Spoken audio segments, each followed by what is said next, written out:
All right. It's another day. Another grind on Woo-Wah.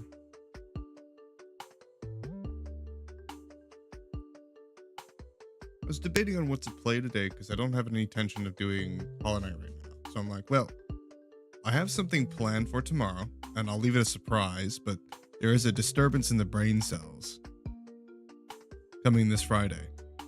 So make sure to be there tomorrow. I think today's Thursday? Yeah. Yeah, this Friday. So be there tomorrow for sure because we got something fun planned. Today, while we're waiting for tomorrow, we're just gonna do some Wuthering Waves. It's just buzzness. It is.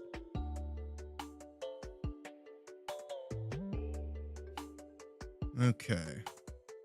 Yeah, I need to get a good amount of echoes on both my accounts. Mainly, I'm just farming for Luke Herson on my main account, and then I'm farming for, well, basically everyone on my alt account. So we'll be mostly on my alt account, but we're gonna start with my main just to get everything out of the way.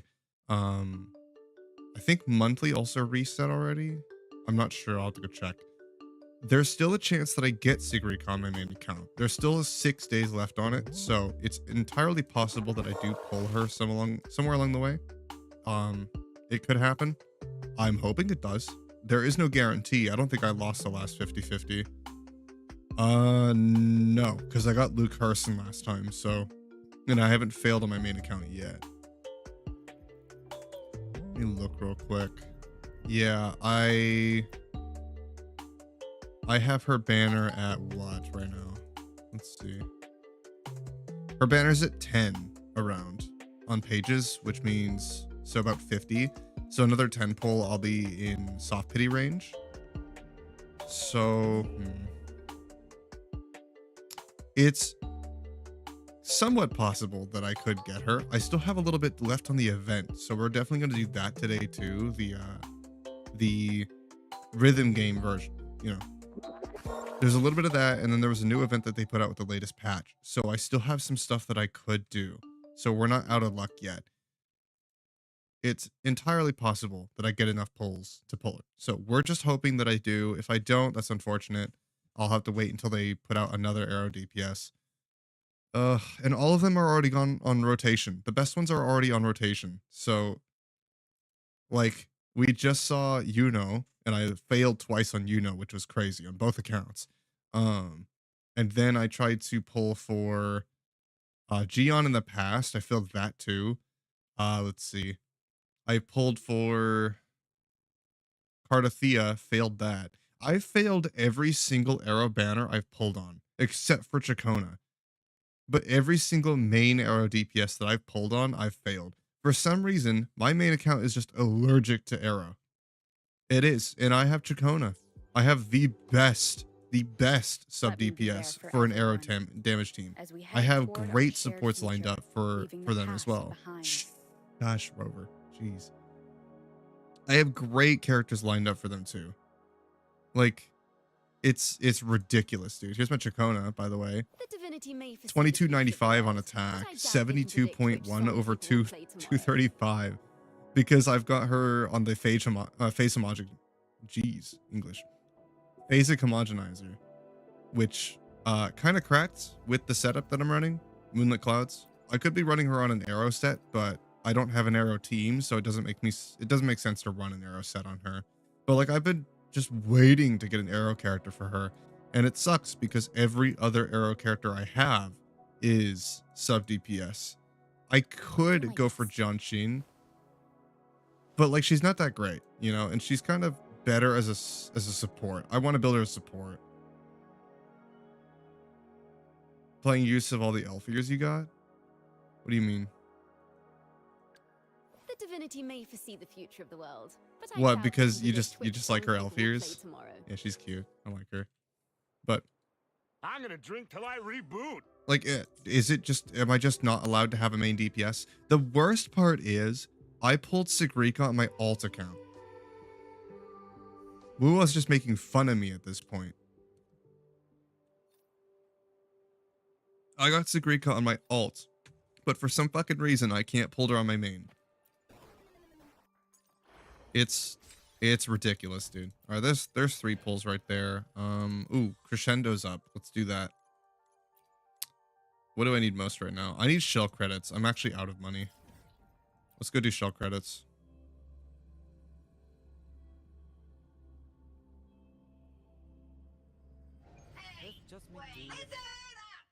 He sounds like Claptrap. That was weird. Let's just do my Phoebe team, sure. But yeah, I gotta farm for Luke. I only need 1 echo on him, I'm pretty sure. So we're gonna just get that 1 echo and then we'll go to my alt account. I also need to do the events for this season. And there may be enough pulls for me to get Sirika.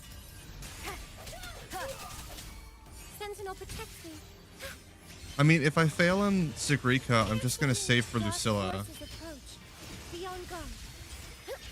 I mean, if I don't get her and I go to like hard pity and I still won't have enough pulls to get her, at least I know that when Lucilla comes out, I'll be ready.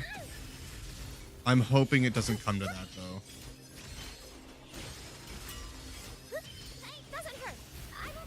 Luminous energy.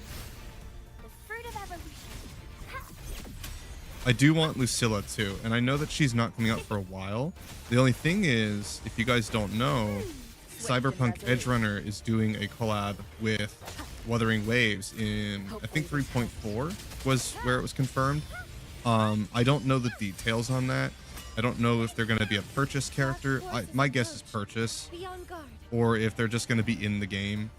Regardless, you know I'm going to want them. So, like, if they put Rebecca in the game, I have to pull her. I gotta say, Rebecca's my favorite character. I need to have her. And I really like gun characters too, and you just know she's gonna be a gun character. I don't know what element, but does it matter? It's Rebecca. You just know that because they're collab characters, they're gonna be busted too. That's just how it always works. You know they're gonna be busted. I wonder if Wuthering Waves will give him like a unique mechanic.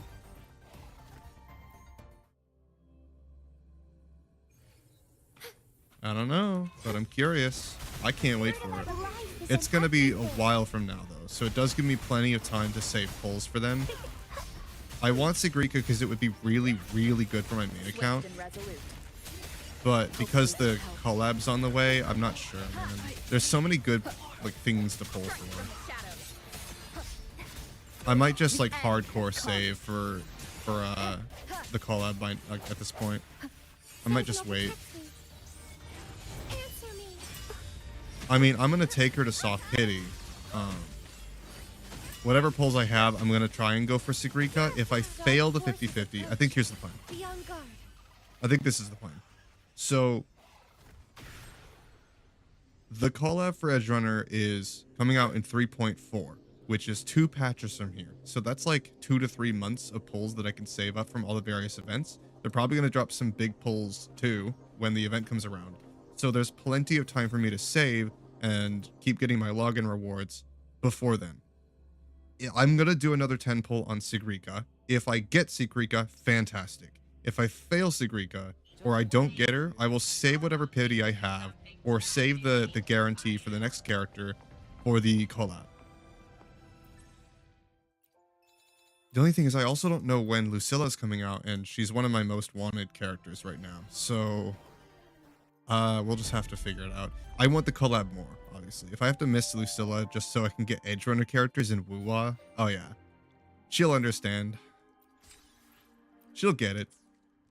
It's Edgerunners. It's one of my favorite IPs. I have to get Cyberpunk in Wuwa. Like, are you kidding me? Of course. It's not a collab I can miss. Because it's something that they're going to do once and never again. I'm sure of it. They're probably going to run it once and then just, if I don't get it, it's like, I don't get it. Whoops. Oh, some of these songs I can't do on hard mode, yeah. Bada bing, bada boom. Hello. Took me a few hours, but I have returned. No spiciest stepped in the room. Yes, and all of your worries shall now begin. I'm doing some woo echo hunting and events, so I figured you could yap with me while I do it. Oh yeah. Especially since I Always don't really down have for a any good news yap. for today. What's up? Said always down for a good yap. Oh yeah, of course. Oh, I wonder how long my Oh, I guess we can factory mention has been the down. Artemis launch because we were in the middle of April Fool's Overwatch, Oh, so we didn't really yes. get to pay too much attention to that. We can finally talk about it. Yeah, That yeah, was you really cool. Very impressive. surprised that it didn't explode. Yep, always a good thing when our rockets don't blow up and people don't die. Good stuff. Have you been tracking it? I have not today. You'll have to see what's up. If I do remember correctly, we shouldn't be getting much. We shouldn't be going too far right now. Mm-hmm. It's day 3 whenever you really want to start tracking, Yeah. because that's whenever it's about halfway. Mm-hmm. Or I think it was a 6-day trip to the moon. Right.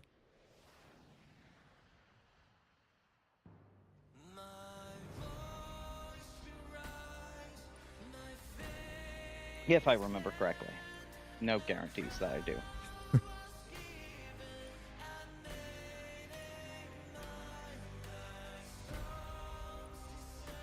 Ooh, I get to play Septimont music for this part? Oh, yes. I love Septimont.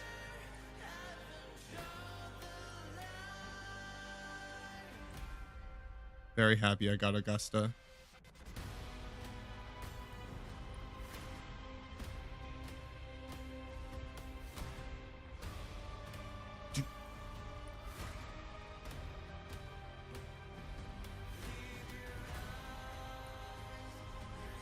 I miss Septimont, to be honest. That was a great part of the story. Now we're getting somewhere. I'm not gonna lie, I've not played Wuwa just because it takes so long for it to actually function Function. on my PC. Oh, yeah, because it bullies it. Have you turned your settings down at all? Yeah. I turned it down last time, but due to that, it took forever for it to actually boot up. Mm-hmm.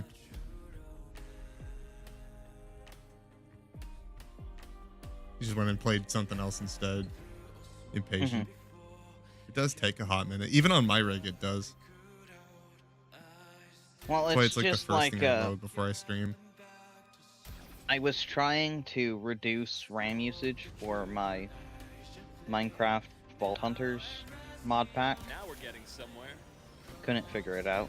Mm. It wasn't cooperating with me.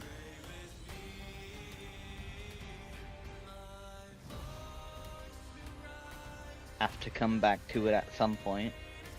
Yeah. I mean, WoW's not going anywhere, guys. That's the thing. It's one of the most rewarding, respectful gotchas in the space. So, if you guys miss things, there will always just be more. If there's characters you miss, they're just gonna get reruns. Also, I don't really care about either one of the characters right now. Either one? There's like Now we're 50. getting somewhere. Anyone? On banner. The 2 on banner. Oh, Sigrika and Neither. Chiwon, yeah. Neither one of them look particularly fun to me. Chiwon and Sigrika would be good for you, but not really so much Sigrika, just because you already have the best arrow DPS in the game. You don't need her. Chiwon's a great arrow sub DPS, but it's not Chacona, and you already have Chacona, I'm pretty sure. So. Yeah.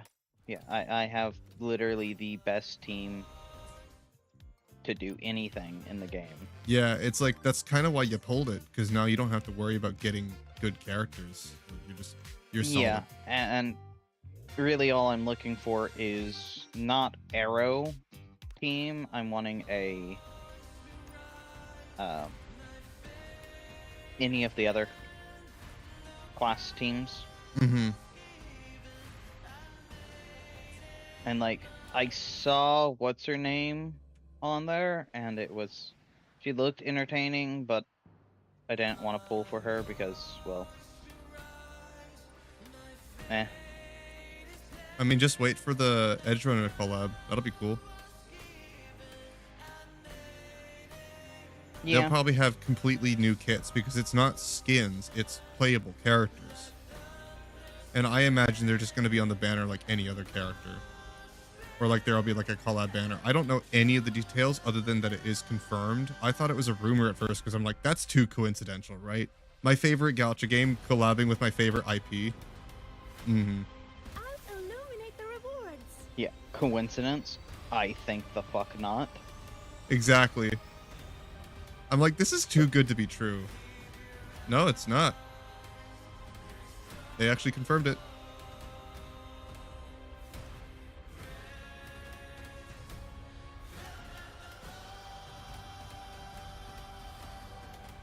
Because I saw it from a fan account, I'm pretty sure. That's why I was like skeptical at first, because that's where I heard the news. And you can never trust it, you know? I'll illuminate the rewards. Without being confirmed. It's always safer to be a skeptic than a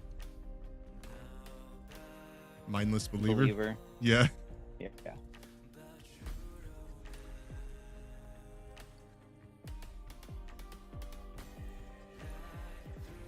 Oh, that poor abused cat. Oh, is your cat screaming? Locked in a room. Oh, you That way poor she can baby. eat. Oh, You just abuse your cat, man. How dare you put her in another room? yeah, that way the dogs don't eat her face. Oh, I'm such a monster. I need to go to jail.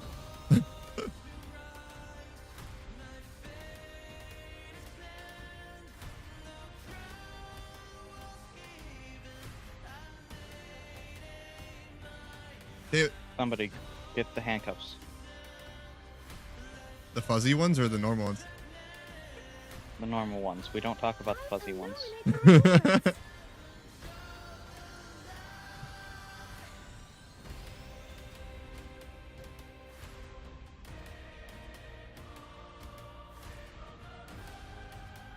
Let's see. Need to go like this.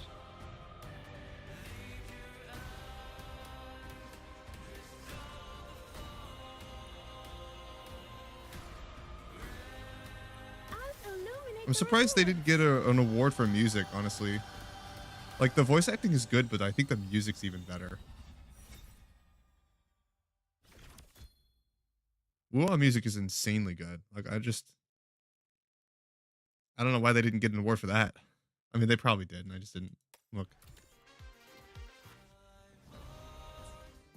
Okay, let's see. I need. Did I get my rewards? Yeah, I gotta do... Do I need to do the easy modes too? Because I can do those. No, I just need to do normal modes. Oh, I don't get anything for hard modes? Okay, I don't even need to do them. Okay, alright. Just a flex. Got it. Then I'll just do the normal modes for now. Don't I hope worry, they do everyone. more of the, I like the rhythm game What? event, to be honest. I wouldn't mind more of Honestly, it. I can't stand rhythm games. No? Just not your thing? Well, are we talking like Guitar Hero rhythm? Well, I mean, that is quintessential rhythm. Yeah. Then yeah, no. DDR's a rhythm game. Illuminate the rewards. Guitar Hero's a famous one. That's all like quintessential, you know? Osu is a really popular one. I don't like Osu. See, I'm very particular about the kind of rhythm game, you know? The one See, I they've just got is easy struggle. enough. I struggle with them because I look at it and I see it 5 stages ahead. Yeah. mean, and it's then all I about fuck the up the rhythm. stage that I'm on. The best way I can put it for rhythm games and why I'm so good at them is just that, like, you're sight reading the thing you're seeing and using the auditory beat to figure out when to click. You're not actually clicking when you see it hit, you're clicking when you hear it. Well, like, that's my issue, is that I will know when I fucked up, because I'll be like, fuck, that was the wrong one. Mm-hmm. Well, yeah. But because I'm looking at the ones ahead, I will be clicking the ones ahead. Ooh, this one's gonna be hard as fuck on hard mode. The normal mode is already... I'll illuminate the rewards. Some of these are difficult.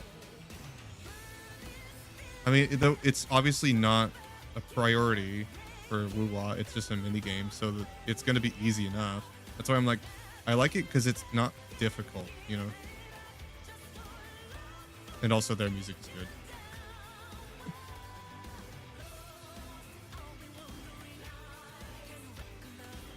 That's another thing. You have to like the music for the game.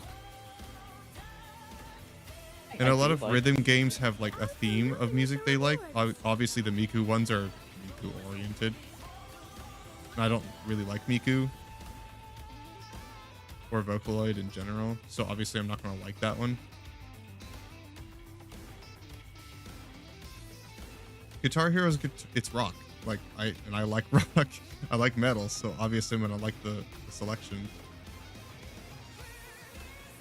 Well, most of it.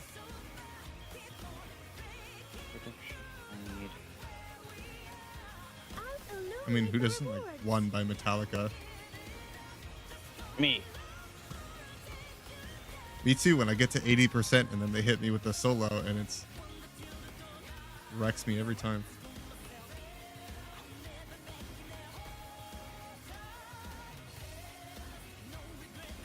I want to go there or there? I think there would look nice. Yeah, there used to be one on the iPad that I was really into back in the day called Voez. It was really one of the only rhythm games I've played. Like, that's the thing, is I like rhythm games, but I'm extremely particular about the ones that I do like, you know? Mm-hmm. Again, you have to like the music, and I liked the music on that one. And the gameplay, you know?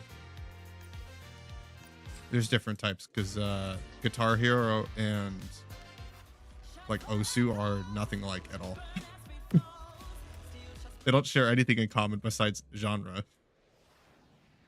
Ooh, this is a good song. I like this one. It's Augusta's song.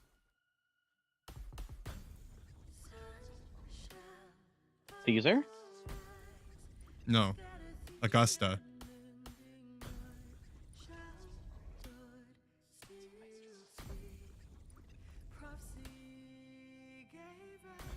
These are solid by Yeah, Augustus Caesar, the historical lesbian. He was. Mm-hmm.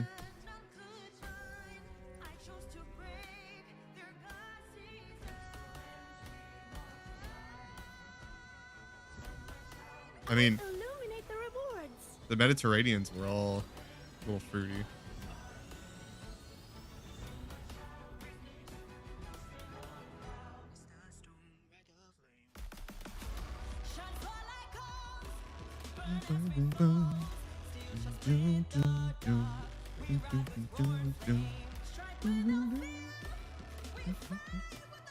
It's one of my favorite songs from Wuwa.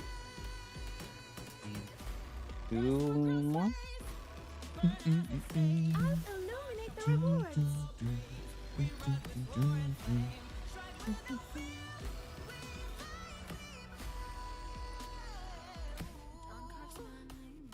Oh, it's so good.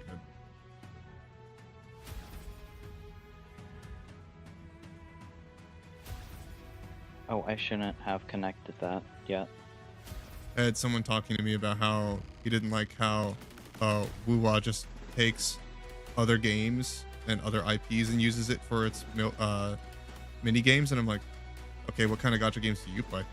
He said like Hoyoverse games, and I'm like, okay, so you know the company that does the same thing, the games that do the same shit, they all do it. All gacha games copy other IPs for mini games. Like, I'll I illuminate the hate to rewards. bring it up, but like, you know the card games that Genshin and Wuwa both did? Yeah, Wuwa did Teamfight Tactics, and then Genshin did basically Hearthstone. So I don't know what to tell you. They all do it. Like, that's not a nitpick to have with Wuwa. They all do it. You can just not like that gacha games like don't make innovative ideas for their mini games. We can talk about that, but you can't pretend that they don't all do the same thing. Oh, fucked up.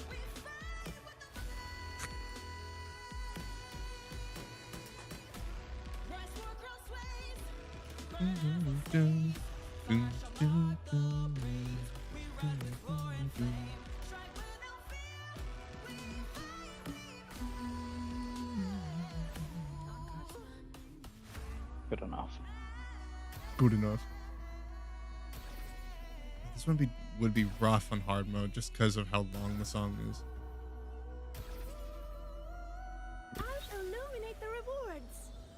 Now I need to expand this backside again. Augusta. She grew on me. Ooh, another one. The Sound of Lost Joy? Yes, give it to me. I like that one.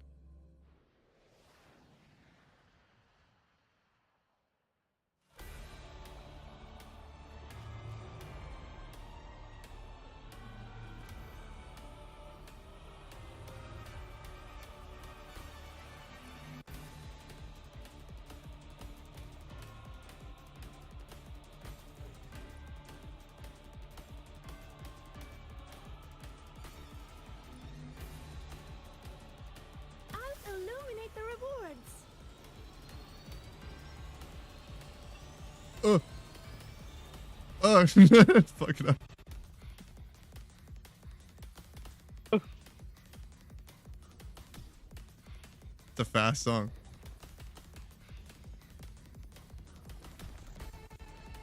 No wonder it's the last one. I'll illuminate the rewards. All right, Kuro, how much do I have to get you to put Through the Fire and Flames in here, please? Do it. Do it, just so I can panic.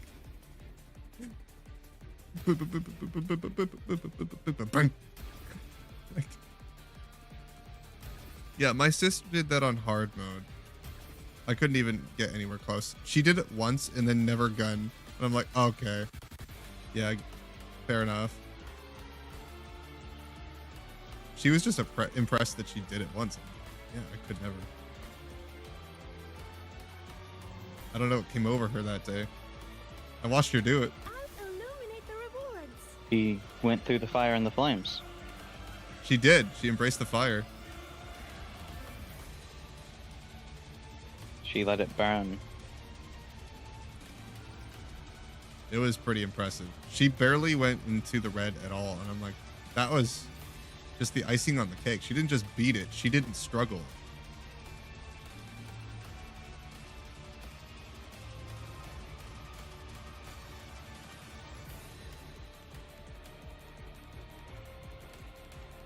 Yeah, I mean, that was what she always wanted to do, was beat Through the Fire and Flames on hard mode and then just not play the game again. We really haven't touched it since. Oh my god, I'm not paying attention.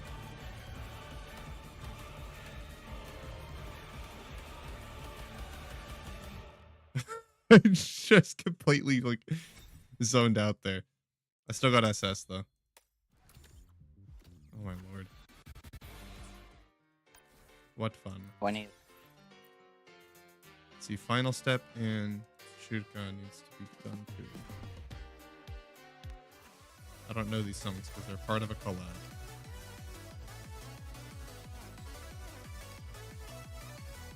Beat flop. Oh, that's what he does. You can just automatically play through the event so that if you want to just hear the songs, you can just play it. That's cool. But it doesn't count towards score.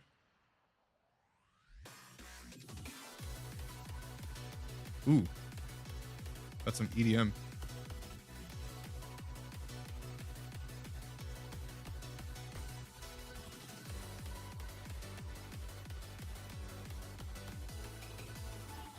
I'll illuminate the rewards.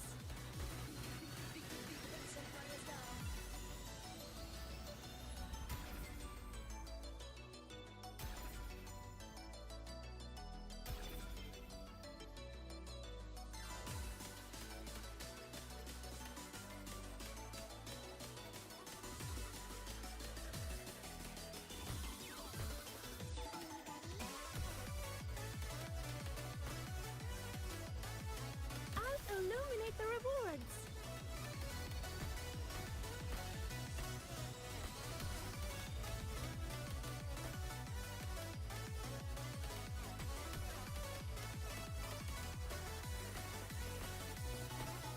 Ooh.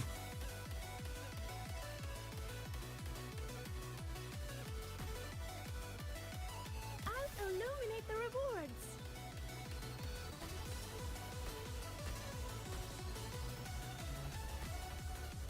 Can you hear my spacebar at all, by the way?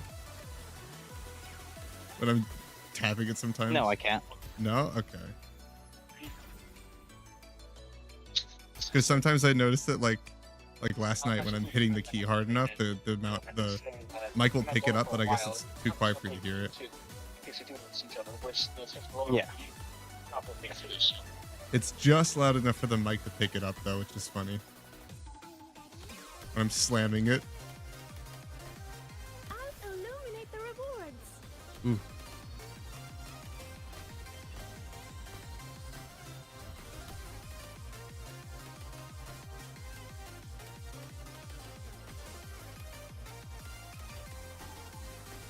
You see me do this shit? Oh my god, that was... I kind of want to see what that one looks like on hard mode. I feel like if I go look at it, I'm gonna piss myself. Some of these are actually pretty hard. There's a song where like it's pretty smooth sailing the entire time, and at the very end, it just like... I don't even know how to describe it. At the very end, like the last 2%, just completely fucks you over. Like, oh, you thought you were gonna 100% this song? No. You can get 99, but you can't get 100. Good luck.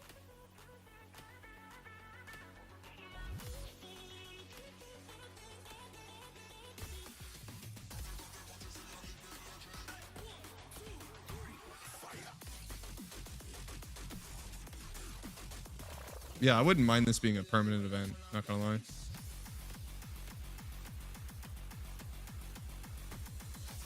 You got your typical rhythm game music. I'll illuminate the rewards.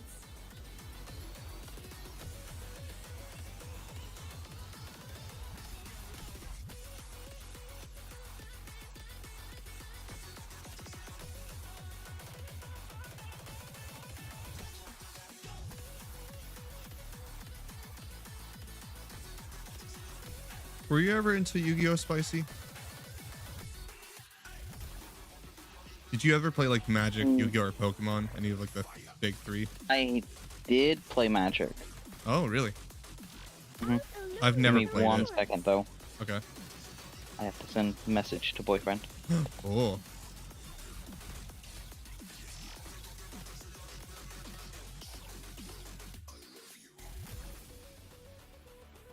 I know, Chad. It's not me. That's so crazy, right? Despite what you all believe.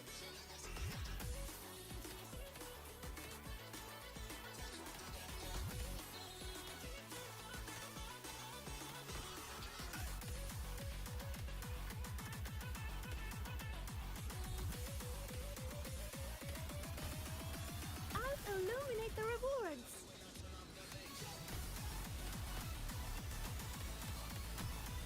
Oh. Oh. Oh my god. Yeah, when the song just picks up at random. Drops a bunch of shit on you.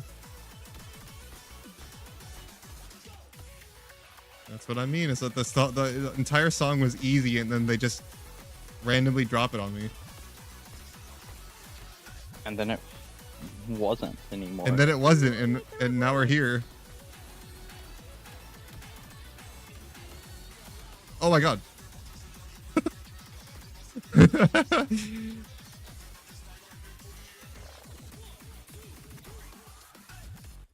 Not gonna lie, I like the panic moments where it's like you're just, this is this is so easy, and then the song just decides that it doesn't want to be easy anymore, and you're just like, stop it. Stop. I wasn't ready. I wasn't ready. There's my favorite one on Guitar Hero 3, which was called Impulse. If you don't get a clue as to why it's my favorite yet, just from the name, it's because, well, it's pretty random the entire time. It just throws shit at you, and that's why I love it so much. Because, well, I mean, now that I've played the chart so much, it's not random anymore. I just memorized it. But like initially when I first played, it's as random as can be. You don't know what the chart looks like, so the first handful of playthroughs, it's the most fun you're gonna have on that game. It's chaotic as balls, and I love it. Right, I'm gonna do single pulls for her, just cause. Just cause. It's 'Cause just cause. Yeah, Just Cause. Yeah, the game series. So you used to play Magic, huh? Used to be a Magic kid. Mhm. Was that I still have a Kloxu? few of my decks. Oh, really? Yeah, I've got my Yu-Gi-Oh cards still. Some of them. The first deck that I pulled a $10,000 card. Really? Mhm. Were you a kid then? Like, did you slot that? And Yeah. then, what'd you do with it? Yeah. I traded it to my brother-in-law for an entire built deck. Oh my god, really? Oh yeah, he Was it worth it? legitimately. Oh yeah, yeah. I hope the cards that he gave you were equally as valuable. I mean, he kept the card because it worked really well with his deck, and he was playing in tournaments at the time. Yeah. Well, what made it so valuable? Was it just like Pokemon rules, where it's just like something just about no. the card? So it was a black card, Mm-hmm. but its key thing was to say "fuck you" to anyone trying to resurrect the dead. Oh. Except for the card user. So it was highly valuable because it was one that everyone wanted. Yeah, it was a great counter card. Especially with somebody that was playing like a Slytherin deck, which was constantly a thing. Mm-hmm. They I don't would know very resurrect much the about dead. Magic, but there was one video that I watched where like there was like some card, I'm trying to remember what it did, that like wrecked the game for so long. Slytherin. Uh, Commander Slytherin. uh, Every time that they would come onto the field, they would put down a 1/1 token card, which the tokens that they put were wormlings. Okay. If the wormlings lasted for, I want to say, 2 turns, they would sprout additional 1/1 token cards. Mm-hmm. Also wormlings. So look, it's a block game, Spicy. This is far more up your alley. It's a puzzle game. I like puzzles. Oh. That's this event, so you can skip the music one. And then play this one instead. It's cute. It's kind of cute. It's got some love. The reason why that Slytherin deck was so gross at the time was just because of some of the things that you could pull off. Like with her, once you get up to 10 token cards, she would wake up. And any 1/1 token cards that is then placed on the field become 3/2 token cards. Ooh. And you can see where this is going, right? Yeah. There's also additional magic cards that would turn your token slither cards into different class slither cards. Mm-hmm. So if you were to play this card and then transform your 3/2 slither card that you have 40 of into a 5/2 attack card, you now have 25/2 attack cards, which are then birthing 3/2 slither cards. Right. And unless you have a wipe the field card, of which they always came prepared with a full resurrection card, you're fucked. Mm-hmm.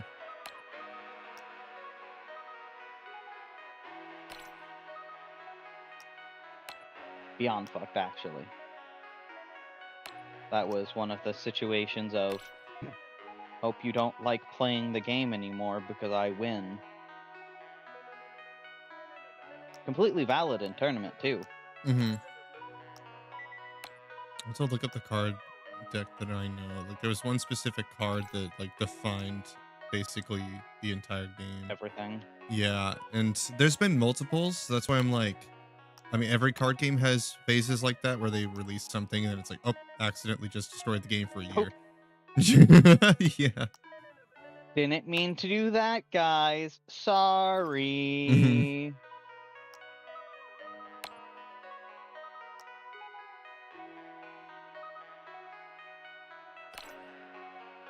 Give it 5 to 10 months and we'll get this figured out. Exactly. Let's see.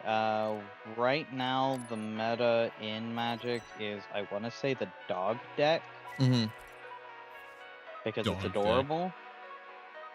Yeah, that's not a joke.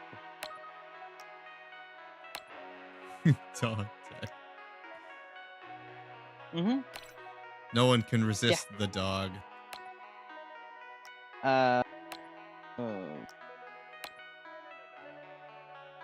You would be surprised at how hard it is to resist the dog. I would.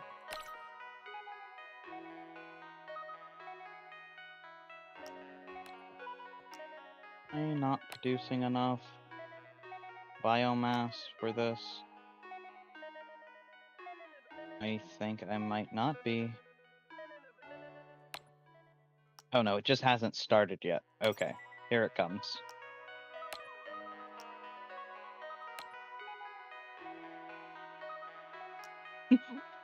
It's working. Looking for It's a working. particular shape here, and the game's just not giving it to me. Ah, puzzle games.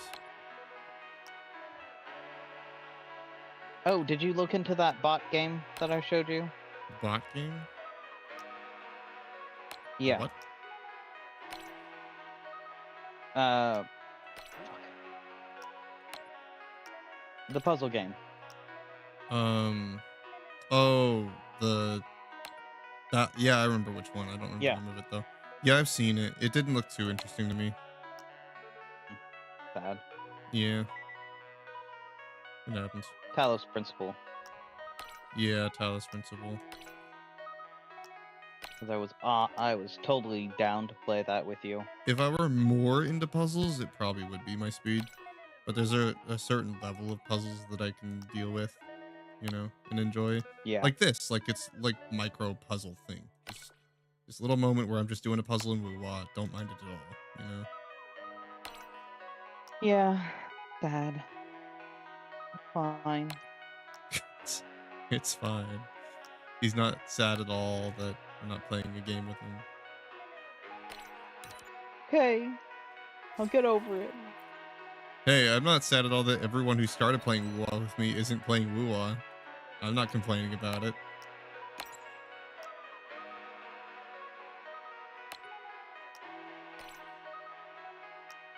Get you, Universe Sim.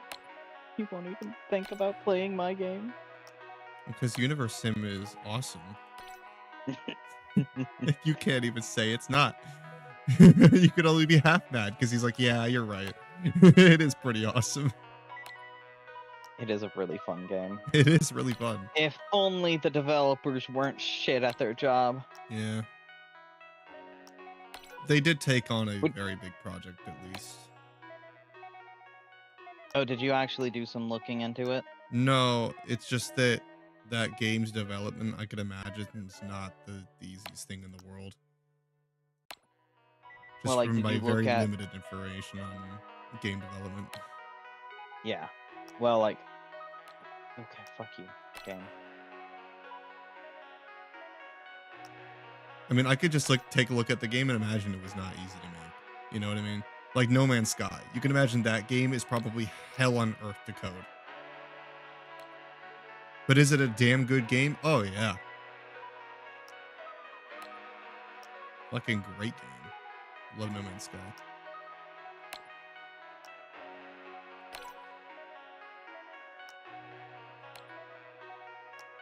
Crazy how far it came, right? It went from being basically a cyberpunk failure to what it is now. What? What the fuck?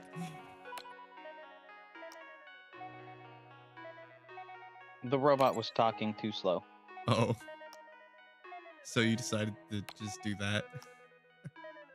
I was mimicking it. I stopped listening to the dialogue of Pam in Satisfactory, so she got irritated and went, I see that I'm talking too slow for your taste. Or Ada. They're self-aware. Well, she goes, I see that I'm talking too slow. And then does... Oh, trolls you? Yeah.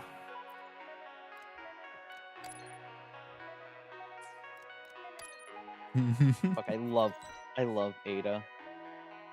I love this game. This is one that I wish that I could convince you to play, but I know I can't. Yeah. You're a loser. Well, I just have very particular taste. It's not my fault. That's just how I was born. Well, be born different. Yeah, let me just do that real quick. Let me go respawn. Thank you.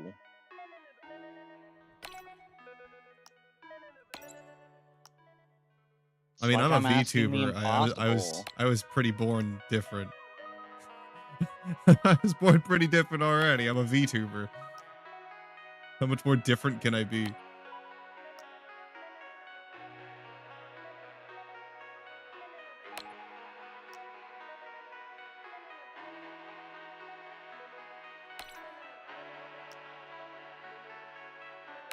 No. Easy puzzle. Nothing.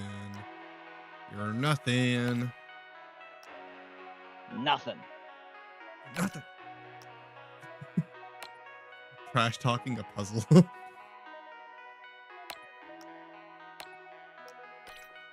I've done it before. Yeah. It reminds me of do you know that one very obscure reference that I'm gonna make? To Night not Nightmare. It was Night at the Museum, that's what it was. And there was like a moment where this librarian is playing Candy Crush and she's just like she's so into it. Stupid. Think so. I think I know what you're talking about. She was just really into it, you know? Not in a weird way, but like just getting a think it was little in a weird way. motivated about a puzzle game the same way that I would about Overwatch. What time of night is it? What time of night? What time? I don't think the time matters. Yes, it does. What it what? Do you mean what You were what getting movie? no. What time of night are you excited for Overwatch? Oh. Is it whenever you're laying in bed I thought on you your meant the back? movie. I'm like, why does that matter? Definitely something moving under the sheets. No. You guys think I goon to Overwatch? Absolutely. I goon to Overwatch when I see like a high level metal. That's when I goon for Overwatch. Hear that, guys? He's Because then I Gooner. go, oh He just yeah, I'm confirmed it. still the best at this fucking game. Easy. Hear that, guys? He confirmed it. He is a Gooner. Yeah, totally. You totally got me. Got him, boys. God, it's like nobody can be non-gooner in this world. Not you. What? I can't just be like wholesome. I have to be a gooner. He's a VTuber. It means he's a gooner. Duh. That's totally what that means. No, but if it's Luke Carson, then we'll talk. See?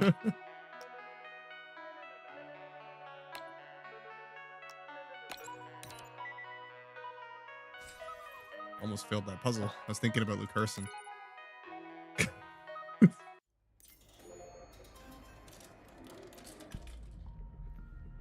Come on, This is Sigrika. why Can you're you a just like gooner. show up? Can you just show up and make me feel better? God damn it. Not to us? What, you want me to keep it to myself?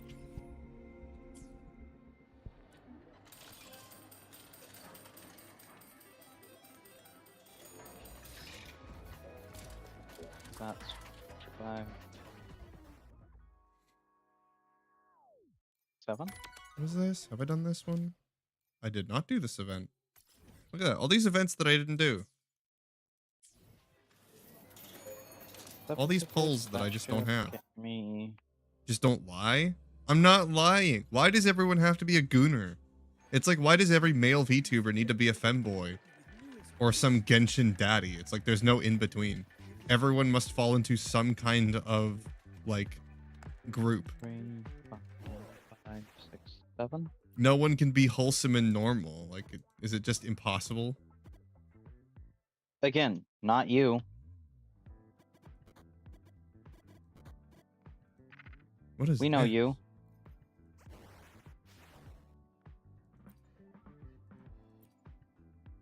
Like, just because I appreciate a character and would totally, like, would want, you know, would want them to be real, you know, that'd be cool. That'd be nice if Luke Carson could just fall into my life. That would be great.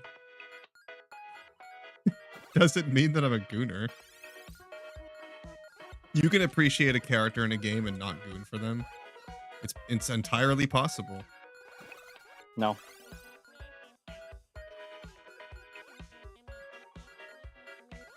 That's not how the world works. I'm pretty sure that is how the world works. No.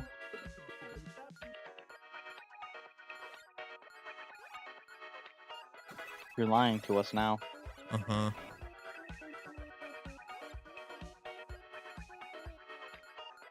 We know better than to believe your lies. I mean, the fact that I'm not actively looking for a romance doesn't give you any hints at all. Yeah, that's because Spicy, you have you your know anime the voice. answer to everything.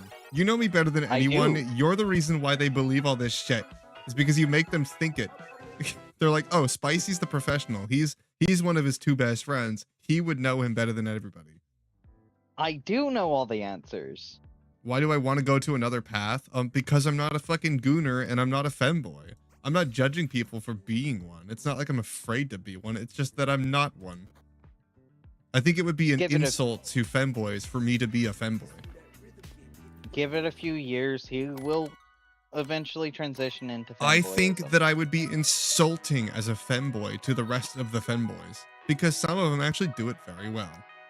And I don't. Trust me. Oh, you don't want me as a femboy. You don't. Oh my god. Permission to talk a little politics? It depends on what kind of politics. Uh, Christy Gnome's husband. Who was that?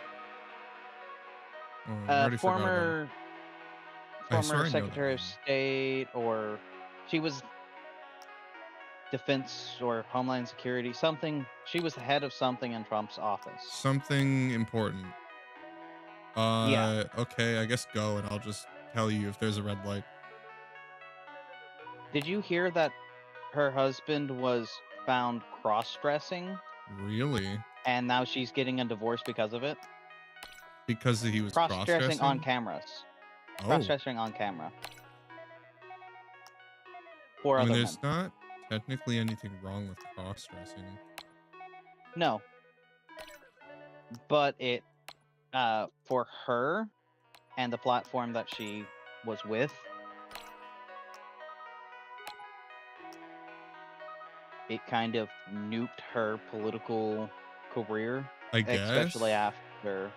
Well, yeah, because her I mean, main support is like right-leaning, you know, and that. the humping Bible people. Yeah. Yeah, The ones that Bible don't humpers. actually Yeah, know what the Bible actually says, they just. yeah. There's not technically anything wrong with cross-dressing. I don't know what's No, wrong with but that. it's funny that it happened to Christy Nome, Yeah, of all people. of all people, after she was fired from Trump's office. Yeah, and she finds out that her husband is cross-dressing. She didn't find out. It was placed on the news, and that's what she found out. Oh, Mm-hmm. scandalous. Oh, big time.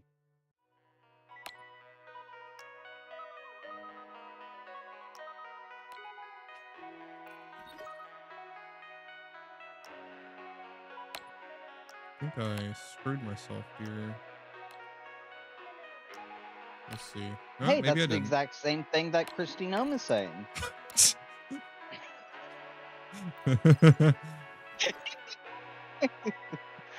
I just need to trust myself more then. That's exactly why I'm not looking for a romantic relationship and why I don't do anything like romantically or physically involved. It like is that as if that's just so uncommon these days. Like there's plenty of people that aren't at all interested in that. Yeah, there are plenty of people that aren't interested in you. Okay. You don't need to fire shots, fuck.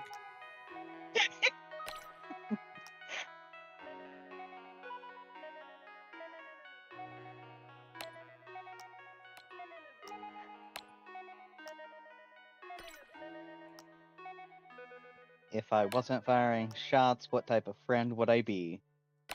A Yeah, I good mean, fair supportive enough. type? God, Supportive? could you Nah, imagine? nah. What kind of friend do you Could think you we are? imagine? Being supportive. See, the only reason why he can be funny and fire shots is because he is one of my most supportive friends, and he takes pride in that. I don't think there's anyone in my friend group that supports me harder than he does.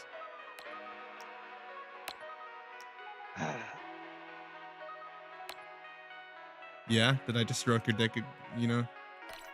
Ah, yeah, keep stroking. Hey, spit on it a little. You're going a little raw. Okay.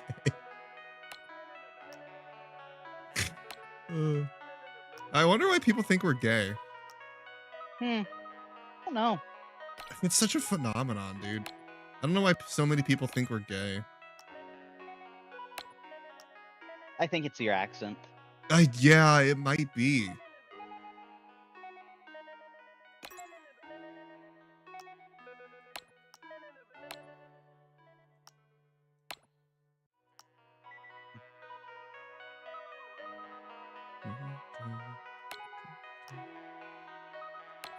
If the game could just give me the shape I need, that would be fantastic. I guess that works. Yeah. How many more of these do I have? 3? Okay. I will do them just for the polls. Oh, this one's a heart. It's cute. Seems like the patterns are predetermined. Not sure though. Can't prove it.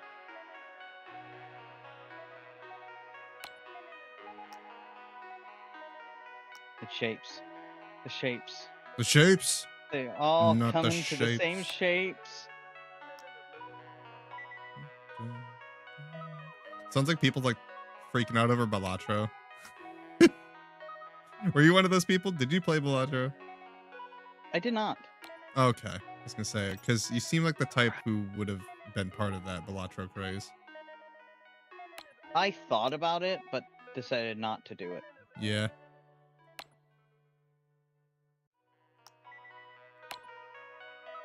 Yeah, I'm not that into puzzles.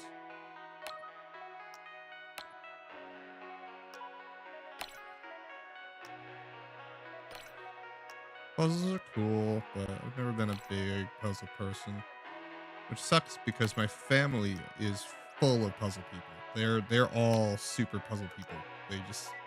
They've always been that I way. mean, like, I do like puzzles. Gas mask. Oh, it's so annoying because like sometimes I would get puzzles on Christmas and I'm like, just because you guys are puzzle people doesn't mean I want to do one. Yes, Like, it does. sometimes they're cool, but like, you know, Wrong. You must do the puzzle with the family. why? Because my family's full of puzzle people. I have to enjoy the Yes. same thing they like. Yes. Well, then must It I is be the a law. Bible humper too? Like, Yes. Don't worry, I'll get you that special Bible. shit, I guess I can't be a femboy. No. That's your unique niche. You're a Bible Is that I'm a humping Bible fanboy. humper and a femboy? I don't think those things can coexist. I think Oh, you'd be explicitly surprised. they can't. Oh, you'd be surprised. I would be because I think based on like just what I know from the Bible, you know, because I was raised on it, I think pretty explicitly they can't coexist. Hmm. You'd be surprised. Yeah, I would. That's his way to defeat an argument. He just goes, yeah, you'd be surprised.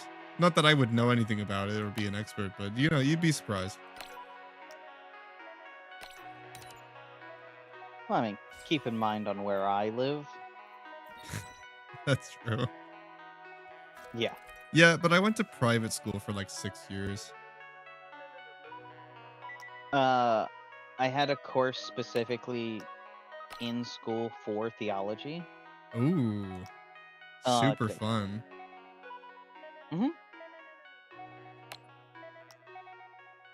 Best part? Theology actually is kind They of put the atheist in charge of it. They put the atheist in charge of theology. That's funny. She was a theology major. That's crazy. You know, you'd think you'd put like an agnostic in charge of theology.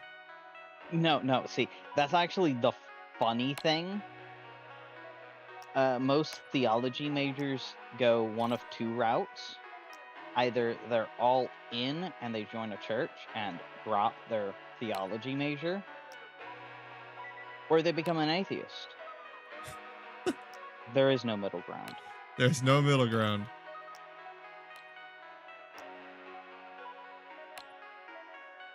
Yeah, alright then.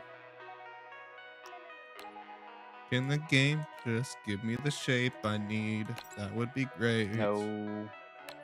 The sun is a deadly laser. Not anymore as a blanket. You had to say it like that. I say it like that all the time. All the time, and then usually it's me or you that says the rest. Someone has to finish it. Somebody has to finish. Someone's always got to finish. And it's usually It me. is the law. Yeah, you never let me finish. Is it just so easy with you and me? Is it really? Yes. God. You pitch slow balls. Like we just So do most of my coworkers, so it's not just slow you. balls. Actually, apparently I'm quite fast. I mean, you said that I never let you finish, implying I'm quite quick. I mean, that's fair. The stream's probably just like, what the fuck are we listening to? Ah, yes. Welcome to the unannounced Kylist watch with your headphones off challenge. Difficulty impossible. Ah! Ah! Where'd it go? Ah! Now he's There's two barking. of them. Now he's barking. What the fuck are you barking for?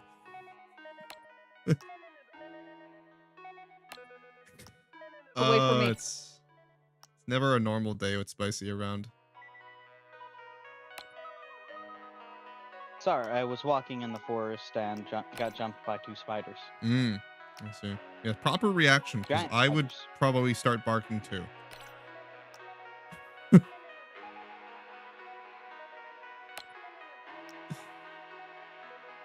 Oh my lord. Ah! Cute. It's a wonder why stream thinks we're gay. It's a mystery, truly.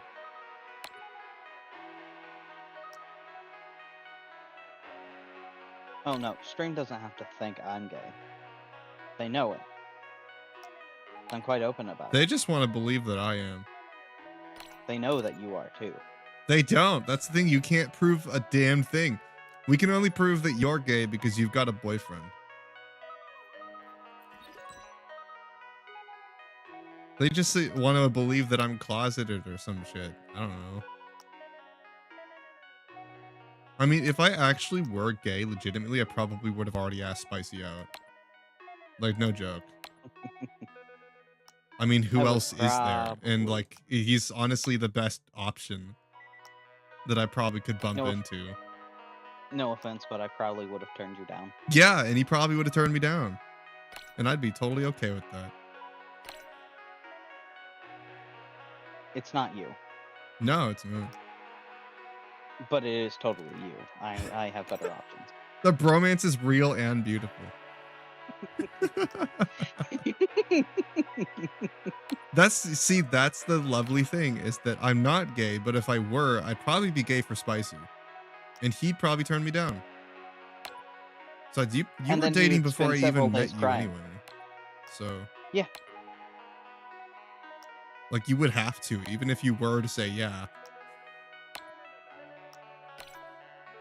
Like I said, I have better options. You got better options. You already have one. Boyfriend. Yeah, exactly. Yeah.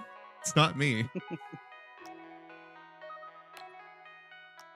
Amazing man, by the way. And then I could probably make a joke that's like, oh yeah, just because there's a goalie doesn't mean I can't score. Yeah, but the net's down. Sorry. Damn.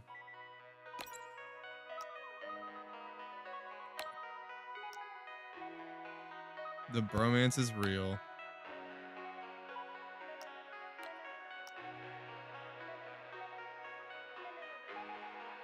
And that's totally okay.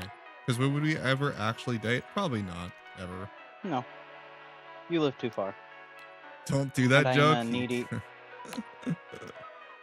I'm a needy piece of shit, so... Yeah.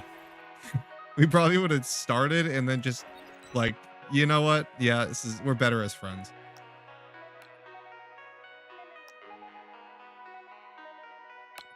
Yeah, I mean, like, realistically, it would never work because my lifestyle permits that I barely spend time with other people, and yours requires that I would do so. So, you know. Mm-hmm. Like I said, I'm a needy piece of shit, so... And that's okay. That's just what you are wanting out of it. See, I can have a constructive conversation about romance and why I actively don't look for it. Just want the slug, god damn it. The slug. He just wants the slug. Give me the slug. Do I have to fuck you? I'm building up to it. No, I don't think you have to do that. I think you could just get it. I don't think it'll come to that. Too late.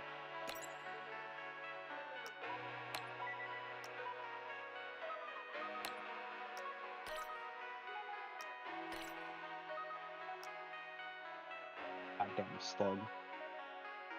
Kept it away from me. And I already told people, like, my life just doesn't permit that I really have a romantic relationship, even if I wanted one. Yet.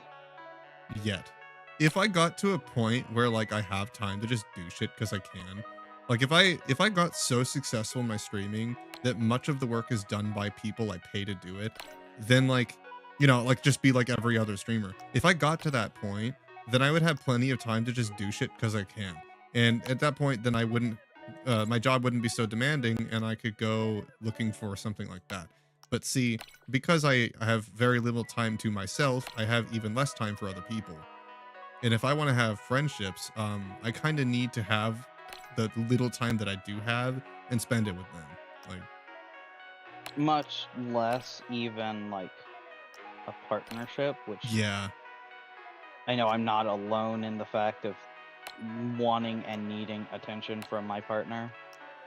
yeah, I don't need it. The one that I had, I barely would spend time.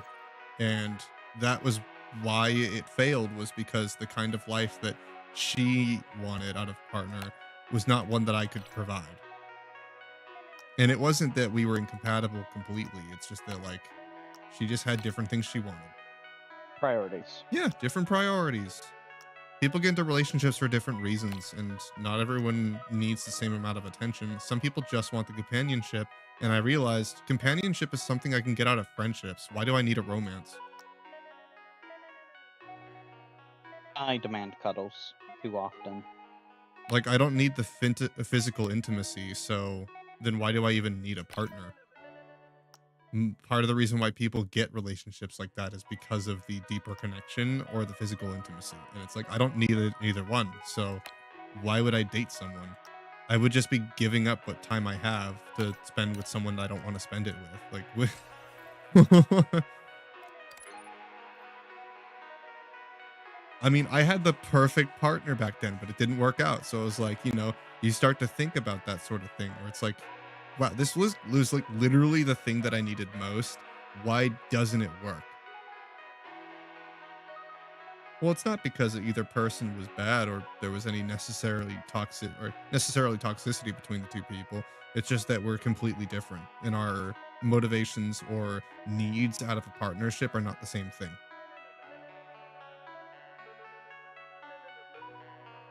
That's like if a straight person were to date a asexual, they would have to give up the physical intimacy and be okay with that, and most people would not be able to do that. So it's like, you know, it's not because either person is wrong or is whatever. It's just because they have Insensitive. two different needs.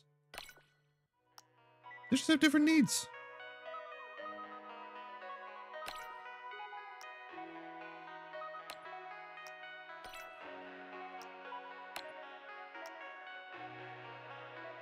Yeah, there could be romance there, but like needs have to be met, and not everyone can meet them.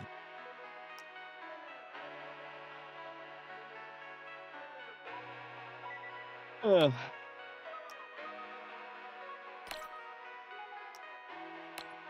Yeah, if you're lucky enough to find someone who meets your needs, good for you.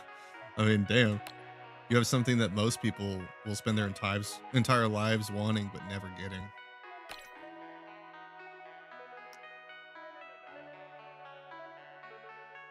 God, romance is sad though, because like most people, it's not just that fact. It's that also, a lot of people will not find fulfillment in their own life unless they find a stable romance. So instead of fixing themselves and learning how to be happy on their own, they spend too much energy and time just picking up anyone they can just to fill that little bit that they need. That dependency, so they never learn to fix what the actual problem is because they force themselves into relationships that aren't even technically good.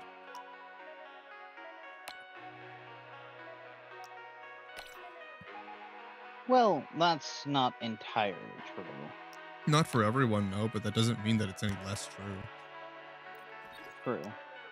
Just because it isn't true for you doesn't mean it's true for a lot of people. There are a lot of people like that, my friend. You are lucky that you've got what you got, and that's why I'm so supportive of it. Hell yeah. I hope everything works out because damn, it's rough. Oh, believe me, I know.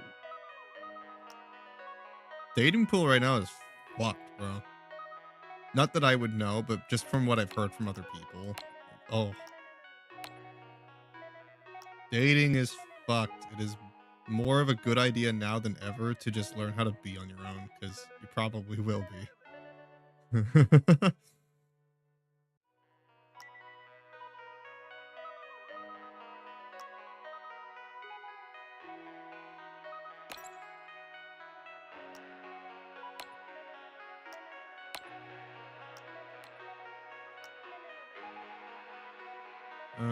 see. I wonder what's all the way up here. I don't know, man. I just get more fulfillment out of my friendships. I don't really need romance. Like, the only thing I ever was looking for was companionship, and I'm like, why would I need to be in a romantic relationship to get that? I can just get that through having supportive friends. I can get the same thing out of just having people.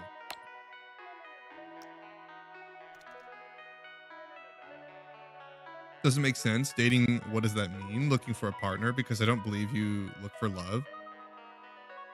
Well, I don't. Yeah, I already know. Like I thought that's what I was looking for. Like that's what everyone says, but then I realized I was never looking for it. I was looking for companionship. And I can find that in a friend, I can find that in a dog, I can find that in just another living being coexisting. I don't really need romance to have that, you know? That's why I've always said, like, I'm probably one of the most aromantic people you will ever meet because it's not that I'm not attracted to people, it's that I don't look for romance. And I know that if I were to date someone, it would basically just be kind of a requirement because I bet you, like, most people, the vast majority of people are looking for romance because people like me who don't look for it eventually just learned that, hey, why do I need a romantic partner when I can find this in the friendships I already have? Not you as in persons in general. Well, like, what do you mean? Like people in my audience, people in like just in general, people in the US. What group are we talking? Just people? What do you mean? Because it seems like most people go looking for romance. I mean, it's simple to say because well, it's obvious. It's in our genetics. We are predisposed to want to find romance. That's just we're social creatures. Most of us are predetermined, like predisposed to do that. It's just something that we do. But it doesn't mean that everyone wants it, you know, because we are social creatures and because we are a highly intelligent species. Some of us develop to just learn that it's like, well, why do we even really need it? If it compromises my life, why would I go looking for it? Which in my case, it does. A person should not look for it. Well, yeah, but that's what a lot of people will say. You know that. You and I know that. But the thing is that you guys are using confirmation bias. You know that you're not supposed to be looking for love. You know that. But that's confirmation bias. You yourself understand it. So you're saying that, well, if you get it, then you can only assume that the majority of other people also do. But studies show they don't.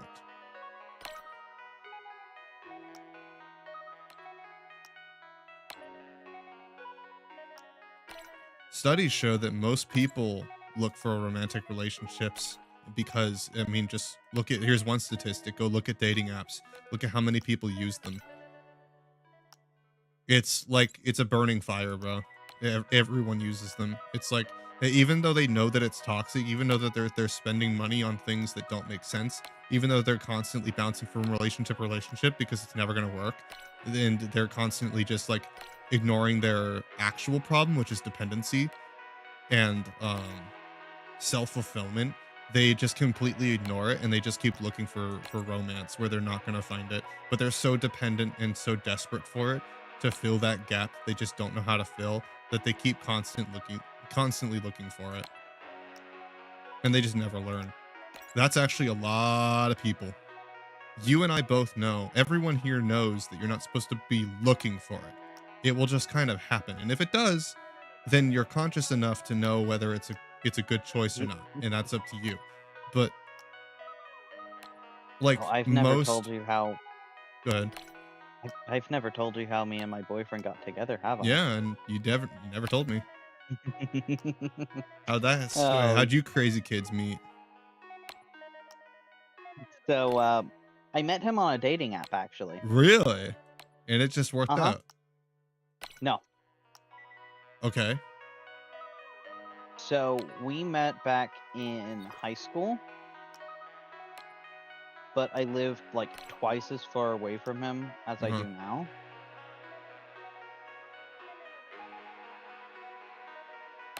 Sorry.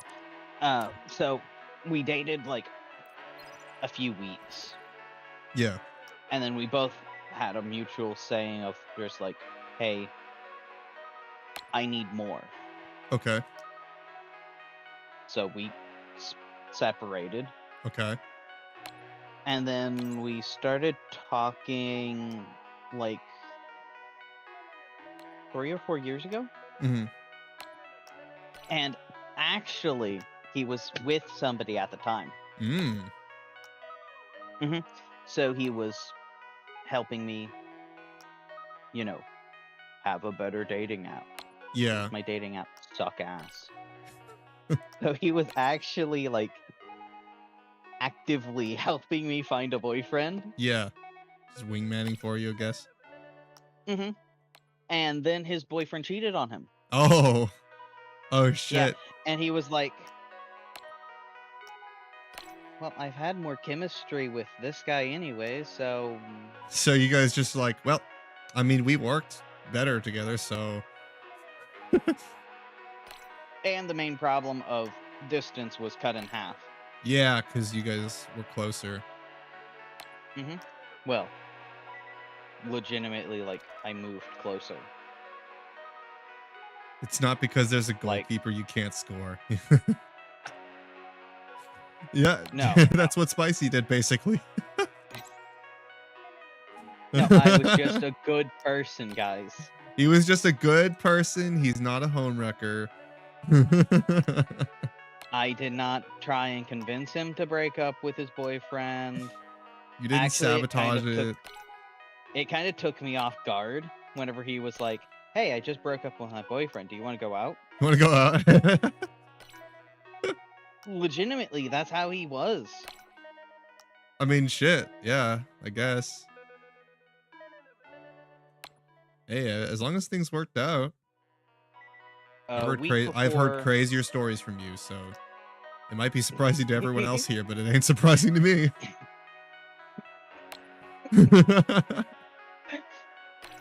I'm Honestly, just waiting Spicy, for I'm them to disappointed. ask. I was expecting more out of you. Well, I'm I mean, you're sorry. telling me there was no cannibals involved in this story?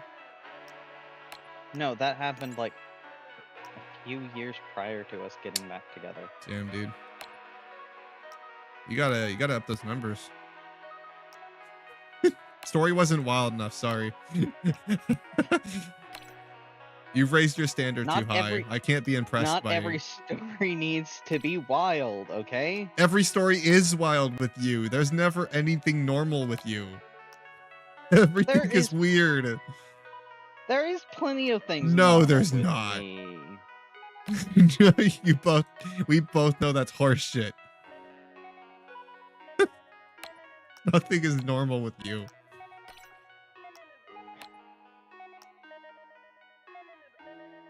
Yap. That's why we're always friends, always saying that there's nothing normal with you. But that's why we're friends. Why else am I friends with you? A cannibal. No, that's not a normal thing to know a cannibal. Why do you know a cannibal? But for you, it is. Look, okay, it happens. So what if he was a neo-Nazi? It happens sometimes. That's not. You're a joy. That didn't make it better, did it? No, it really It didn't didn't, make and sense. that's why we're friends.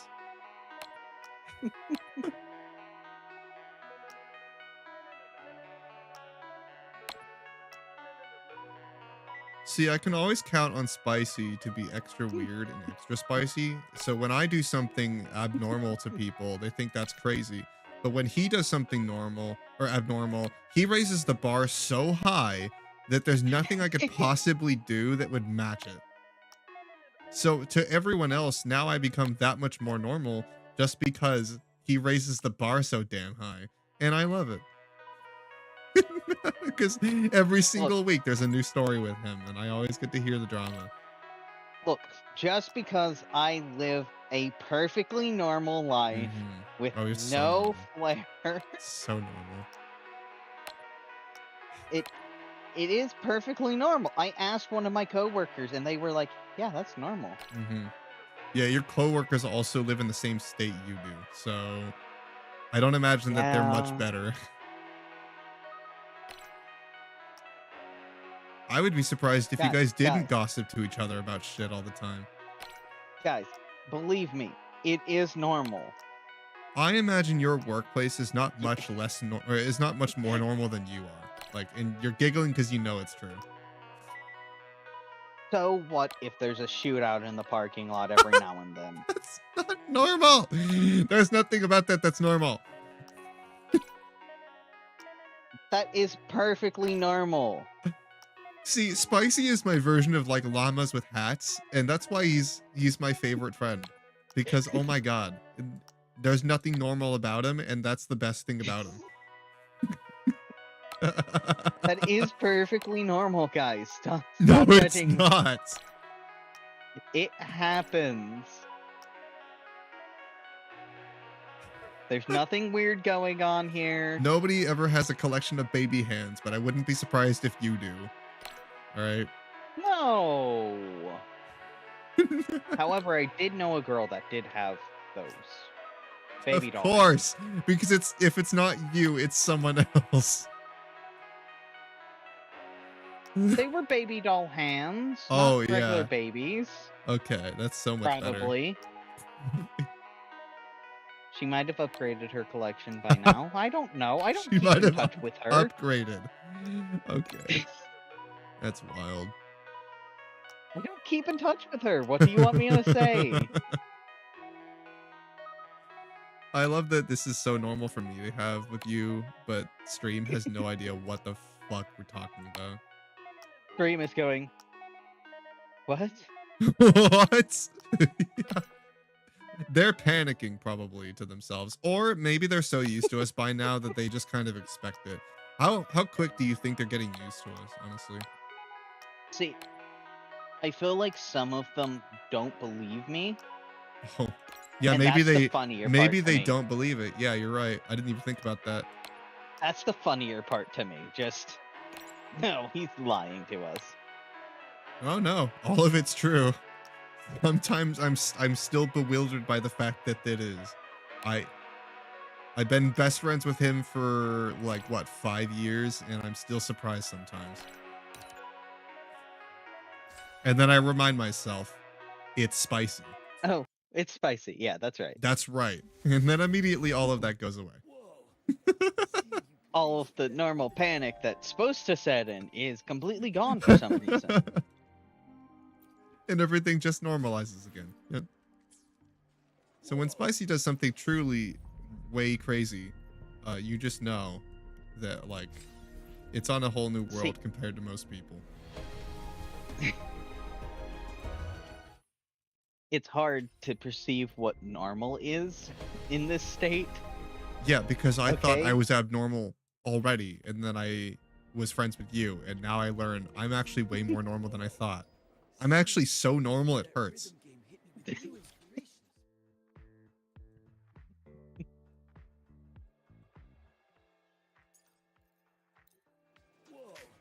And that's why like that's why we work so well, because he gets to tell me all the drama, and because everyone in his life is just as weird as he is, he actually has someone who's just so normal that it's always a surprise.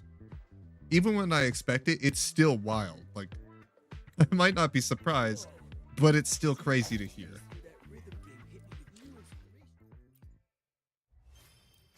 There's always something with Spicy. Every single week, there's always something.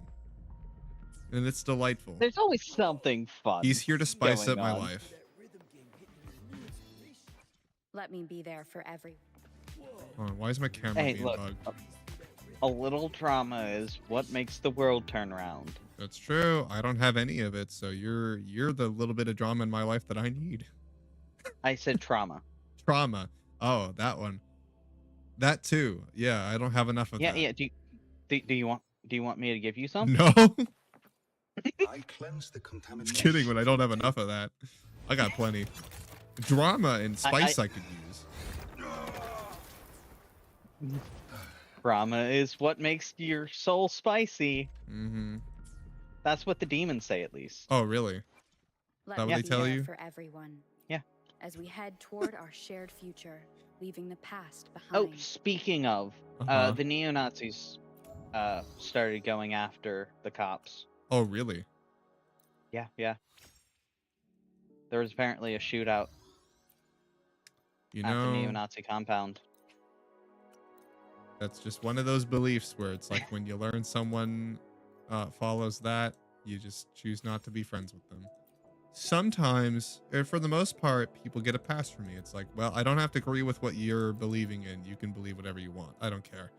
But sometimes there are cases where I'm like, okay, maybe we should have a very strong-worded conversation about this.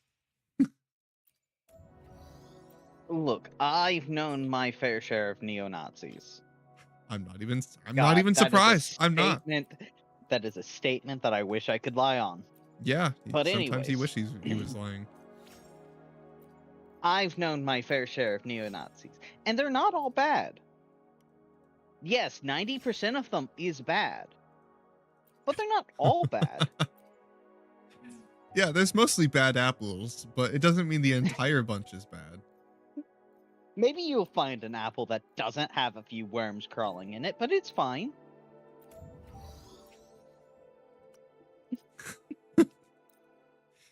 What a conversation.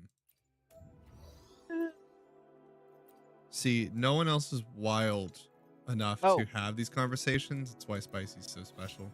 Also, the KKK came back. Oh, they were Yeah. ever gone to begin with? So, see, the Mennonites bought the plantation that the KKK was on. Uh-huh. Do you know what Mennonites are? Yeah. I For was the raised rest- Christian, so I know what they are. For the rest of you, Mennonites are like Amish, but less strict. Yeah, pretty much. They don't like technology, but they don't think that it's evil. There's a whole VeggieTales movie about that, actually. But anyways, so the Mennonites actually bought the compound that the KKK was on, Mm-hmm. and they've just recently bought another compound down that way. Just down the way. Just Yeah. down the bend. Well, they were also driven out by the neo-Nazis because the neo-Nazis do not like the KKK, no matter what you might think. Well, obviously, no. Completely different mindsets because neo-Nazis, despite what you might think, are not against black people. What a wild conversation. We went from like me? romance and dependency to this.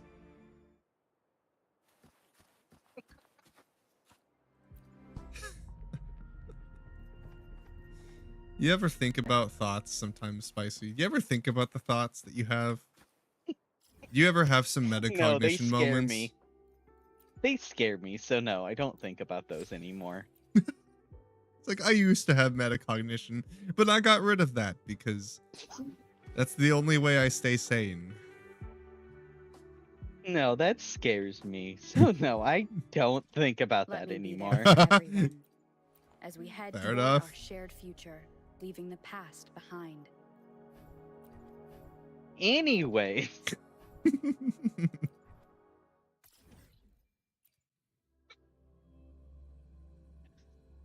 I wish that I could make this shit up. Sometimes, yeah, it is crazy. Like I was entering a dungeon in Wuwad. It reminds me of a conversation I just had with my sister last night where she was watching me play and she was making jokes about, oh, Imeth doesn't have a shadow. That's because she's dead, because you know how she died and that, you know, how that happened. And I'm like, yeah, you can laugh and joke all you want, but I know that you're gonna cry more bitch tears than I did when you play it. Because if it made me cry, she's going to be sobbing for weeks. And I think she knows that. So she's getting all of the humor out now before she plays 3.1. It's kind of what I did with Banana Fish. She's laughing it up until, you know, I mean, she knows. She knows if something makes me cry, she's fucked. Because I don't ever cry to things like that. Hopefully this helps. Like I played through, I watched through Dawn to Dawn and didn't cry once, but she was sobbing. So it's like, well, if that didn't get me, what will? Wuwa did. And if it got me, she's cooked.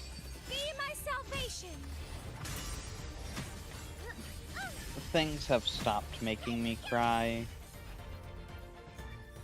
Yeah, Slay the Princess didn't even get close for you. It wasn't even emotionally relevant. Well, like I said, drama is the spice of life. And yeah, the lore goes hard. That's what I tell myself. If I can easily justify how neo-Nazis are not the worst people, I mean, there's worse should tell people. you a lot more.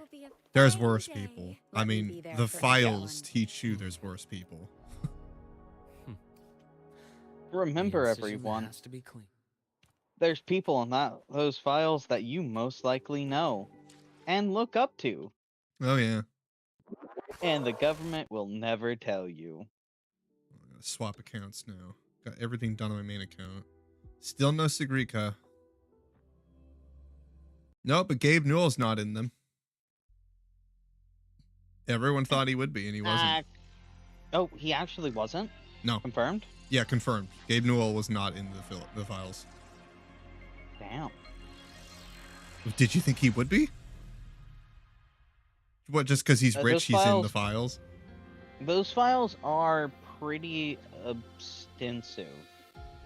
And not all of the people in the files were active. Well, I mean, everyone had a different part in it. Well, some people were repeat visitors, and some people just had a conversation.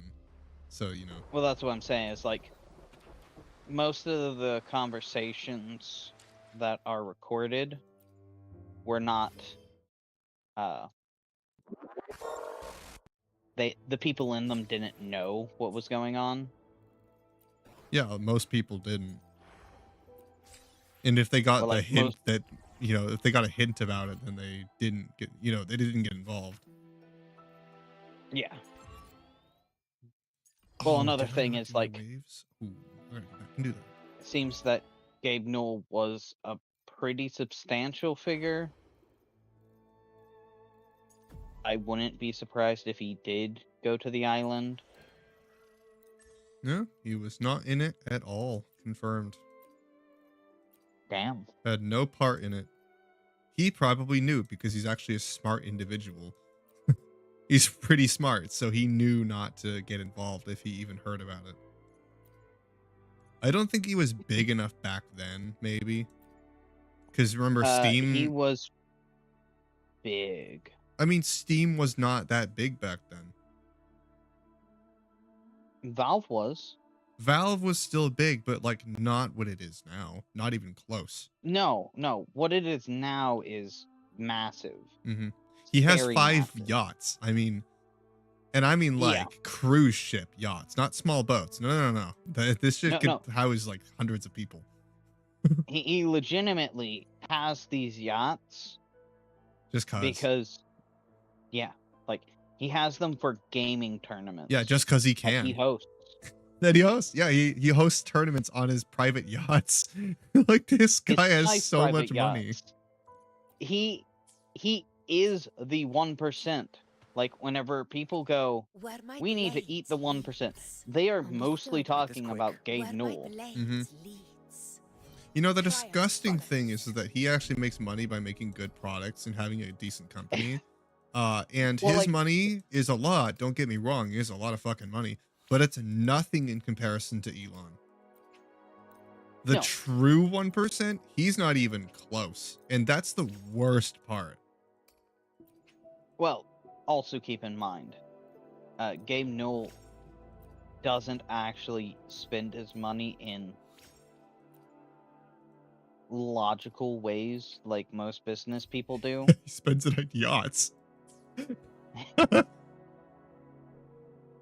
Fair enough. Where Elon...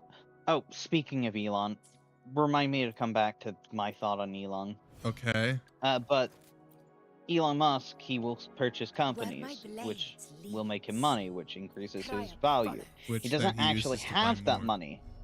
Yeah, it's He all. doesn't actually have money. It's just theoretical. Yeah. That's what It's people like don't realize is physics. like most of his money isn't liquidated. That's all solid assets and like IOUs and Yeah. shit. Yeah, it's all... It's just like physics. It's all just Mhm. theoretical. You can't really prove that he has more money than what he says And he that's has. that's the biggest reason why he has so much of it is because it's all theoretical. You can't actually prove that he has any of that because it's not liquidated assets and therefore it's not taxable. Fun fact. Mm-hmm. Yeah. But, see, that's the crazy part about it, is that it can get liquidated. Mm-hmm. Well, yeah, because bank IOUs are the most profitable thing ever. Because there's a lot of legal And- loopholes with those. Yeah, that's what I was gonna say.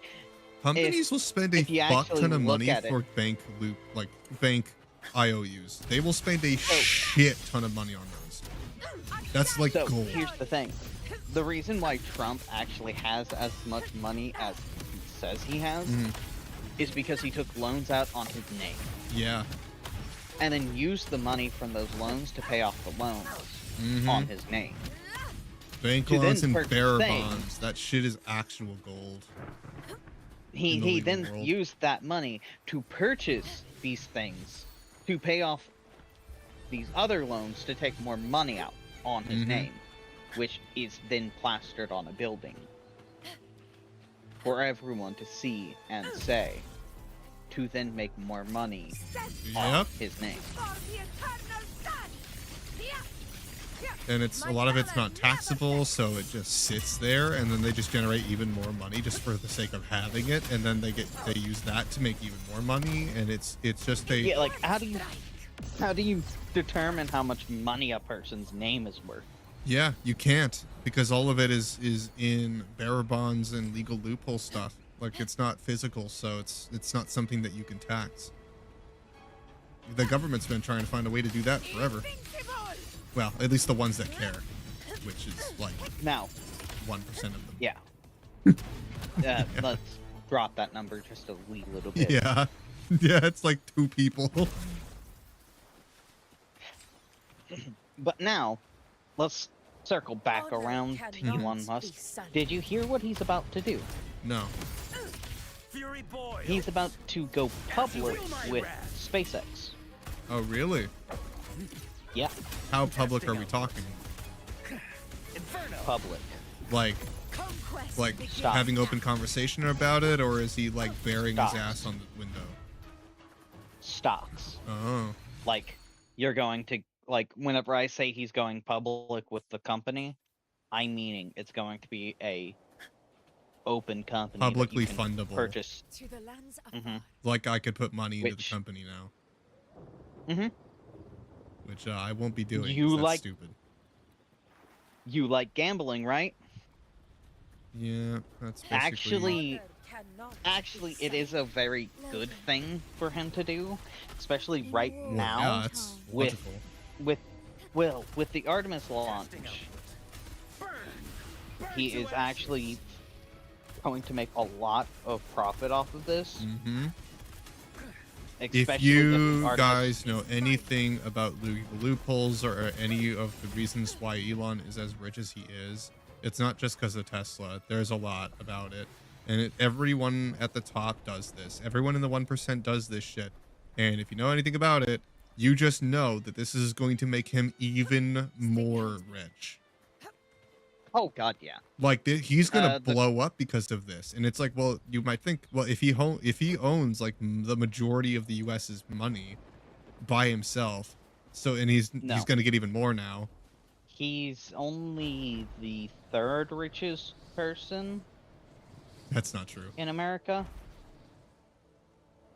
I thought it was. No, Oh wait, no. What's his name?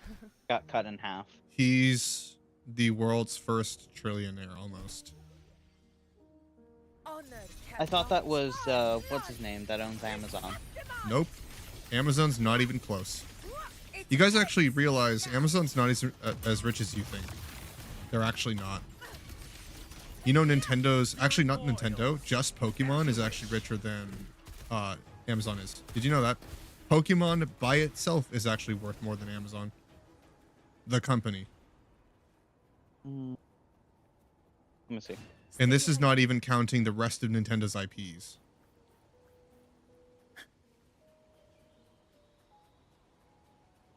This was a chart from years ago. It might have been changed now because Pokemon is ass, but like,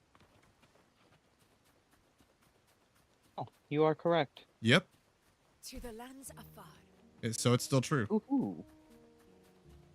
Well, Elon. I was referring to Elon. Elon being specifically, yeah. the richest. The Pokemon one might be different now, but yeah, for a while, So do you- Pokemon was worth more than Amazon's entire company. Do you want to hear the list? Sure. The top 5 is Elon Musk at number 1 Uh-huh.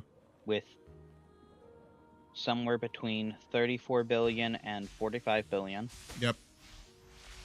His top reasons on why he's so rich is Tesla, Yep. SpaceX, and Yep. X. That's why The he bought next it. one is Larry Eisler at 192 billion, or somewhere between that and 276 billion. His top asset is Oracle, which, if you don't know, Oracle is the company that runs data security for the US Yep. and is the top performer in that. Obviously, he'd be rich. Oh God, he's rich. Mm-hmm. He owns TikTok now Oh, for the God. US. Yeah.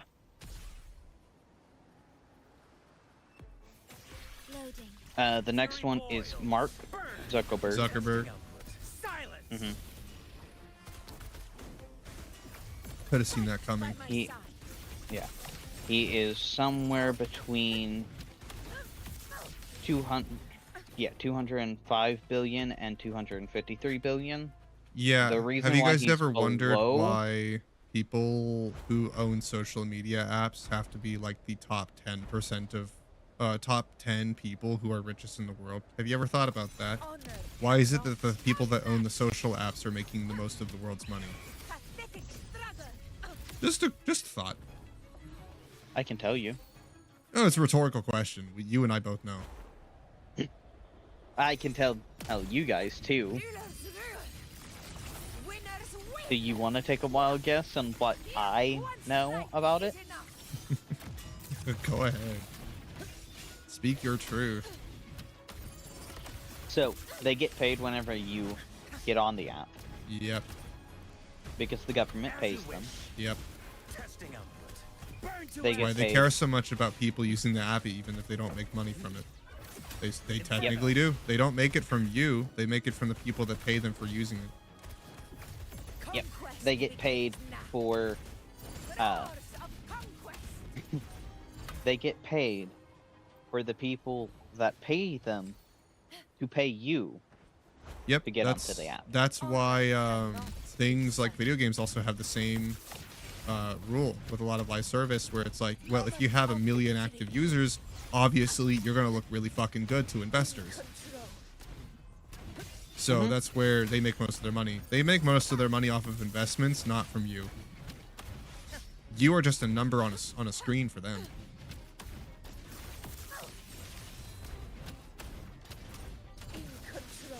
Yeah, so it's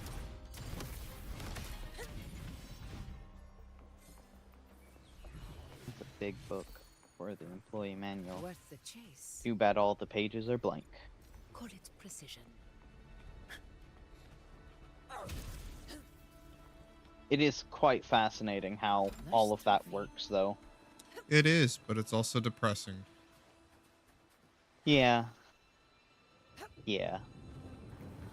Because the reason why capitalism was here was to incentivize competition and innovation. But what we actually learned was that you can just make one good innovation and then capitalize on that in ways that the government was not prepared for. You just, if the regulations are too tense on the thing that you're trying to make money off of, then you just find ways around those regulations. So that the government has to now spend money and time to create even more regulations, and then it just becomes a game of how fast can you dodge the loopholes before they start filling up holes. That's why little thing, that's why all the AI companies are simultaneously fucking up everyone in every way, every possible way. For example, Microsoft isn't just dumping a bunch of money into its AI and Copilot, it's forcing Copilot into everything it makes. Literally everything. Anything that Microsoft has serious toes in, they are dipping that shit all the way in. Why are they doing that? Well, because they want to do this as fast as fucking possible, because AI is not a technology that is regulated, because no one was prepared for it. And they see a huge amount of money in that, because just like how we said, social media apps make money off of your attention, so do AI. That's why they want so many people to use them, because they can sell it to investors, and that's where all of their money comes from. But because nobody's using AI, the AI bubble is popping. But that's why now Microsoft is forcing Copilot on Windows 11 users, because it has the biggest UI base in the world. Everyone uses Windows. If they don't, they use Linux, and Linux is a very small part of the world. So because they're like Google in terms of user base, they can force it on us regardless of what we use it for. And to investors, all it looks like is, wow, look, a lot of people use Copilot. No, they don't. You just shoved it on Windows users.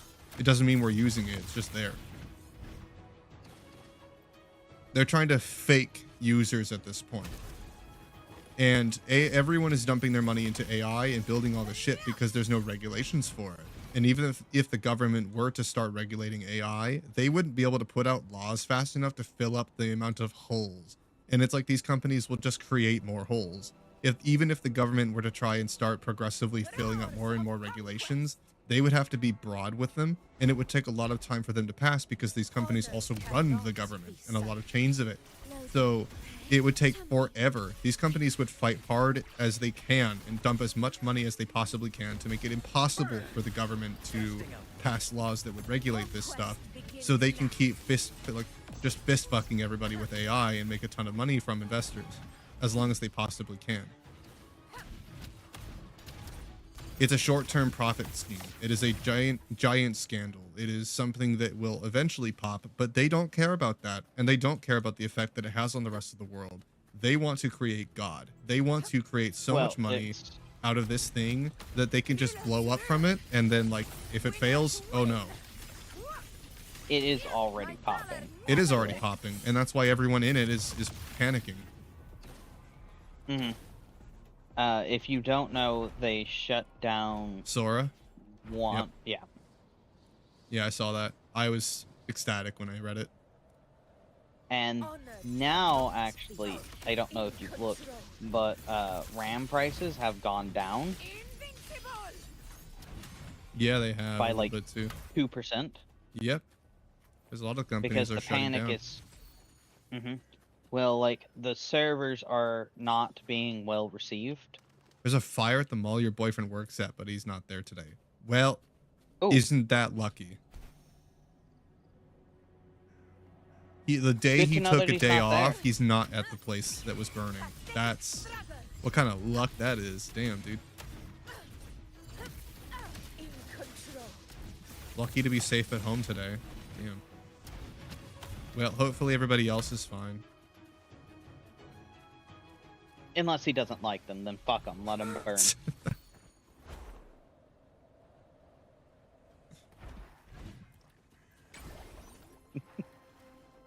Sorry, was that too cynicalistic?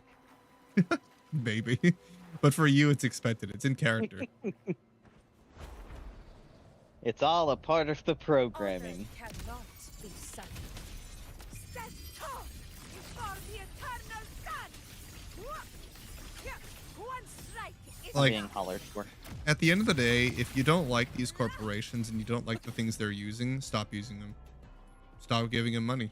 Just don't support them, because you're just being part of the problem if you are. Part of the reason why I don't use social media anymore. Like, I don't use it. Nothing intellectual and valuable can be gained from social media, so I just don't fucking use it. I just don't. Me posting to it does not count as using, because I'm not ingesting any of the things that they're making. I'm not actually using it. I'm just posting to it. I don't have to engage with any of the things I see on Twitter when I'm posting to it. I just ignore everything. I just put out a post and I'm good. Or I update my YouTube page and I'm good. Or my Discord and I'm good. Like, the most internet that I use is Discord.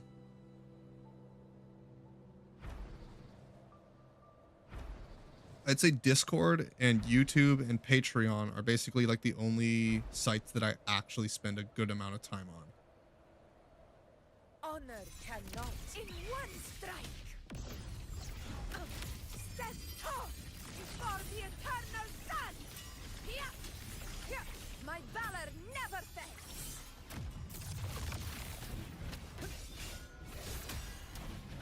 Roars of conquest.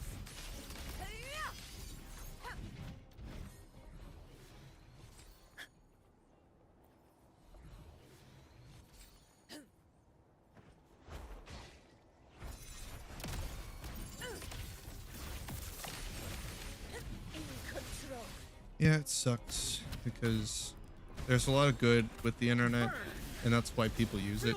It's because there's a lot of good that comes from it, or what they would consider as good. As you wish.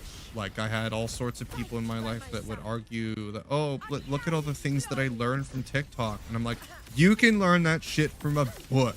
You don't need TikTok to teach you this stuff. It's like, oh, but like, you know, I would have never known this if I didn't look at TikTok. Where do you think they got it?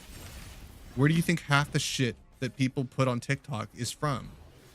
It's from somebody else on the internet that already did it, or it's from a book they read. Where do you think they got this shit? And it's like, if you're seeing people on TikTok doing these crazy recipes and stuff, why don't you go do that yourself and make a hobby out of it? Just go do it yourself. Just go make some way crazy shit and just make it yourself. What other path was Lamb talking about? Oh, he's just mad that I will never be a femboy. We were talking about romance and how, like, well, the romance and like me not being a gooner or a femboy, and it's like not every male VTuber is a femboy or a gooner or a Genshin daddy. Sometimes they're just normal people. Roars of conquest. Fury boils. And he's like, why would you want to be anything other than a femboy? Because I'm not one. Because it would be an insult to femboys everywhere for me to be one. And because I just have no desire to do that.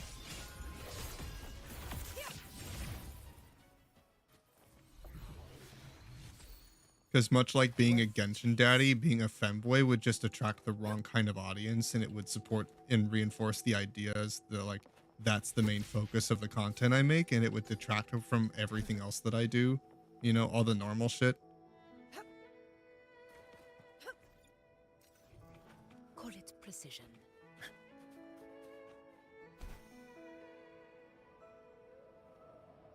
Nice trophy. Honor cannot be sundered. Like, even if I was a gooner, I wouldn't actively be one in public. Even if I was. You know why? Because if I were, it would detract away from all of the other parts that make my content what it is. It would take away from all the serious things.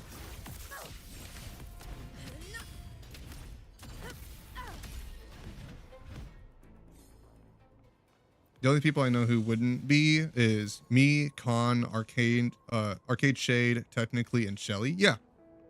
Yeah, because we're just normal people. A hunt isn't complete without a prize. Call it precision. Yeah, like I play Wuwa because it's emotionally relevant stories and characters that I feel emotionally attached to, not because I goon for any of them. I don't play it because Luke Carson is hot, even though I'm not going to deny that he is. It's just a bonus. The characters are attractive. Yeah, they are. But I'm not gooning for them. Call it precision.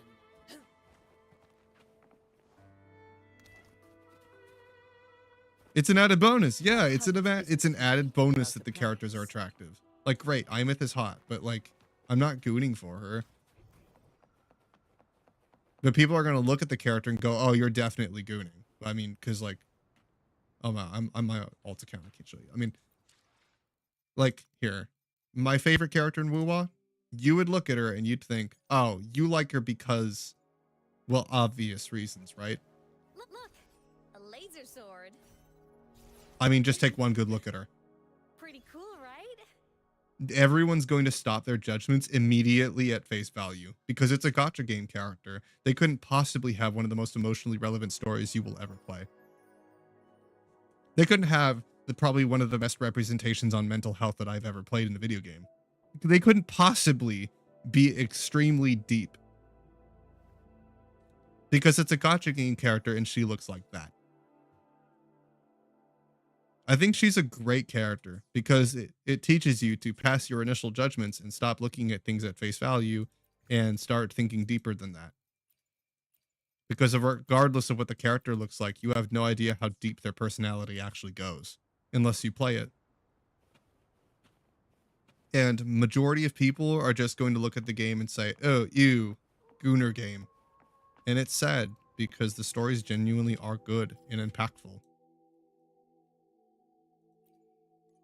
And that's why I just enjoy it. If other people enjoy it too, that's great. And we can have like endless conversations about it. Like Lamb talked to me for a while about 2.0's whole storyline once he finished it. And I'm like, he had some very good points that I agree with.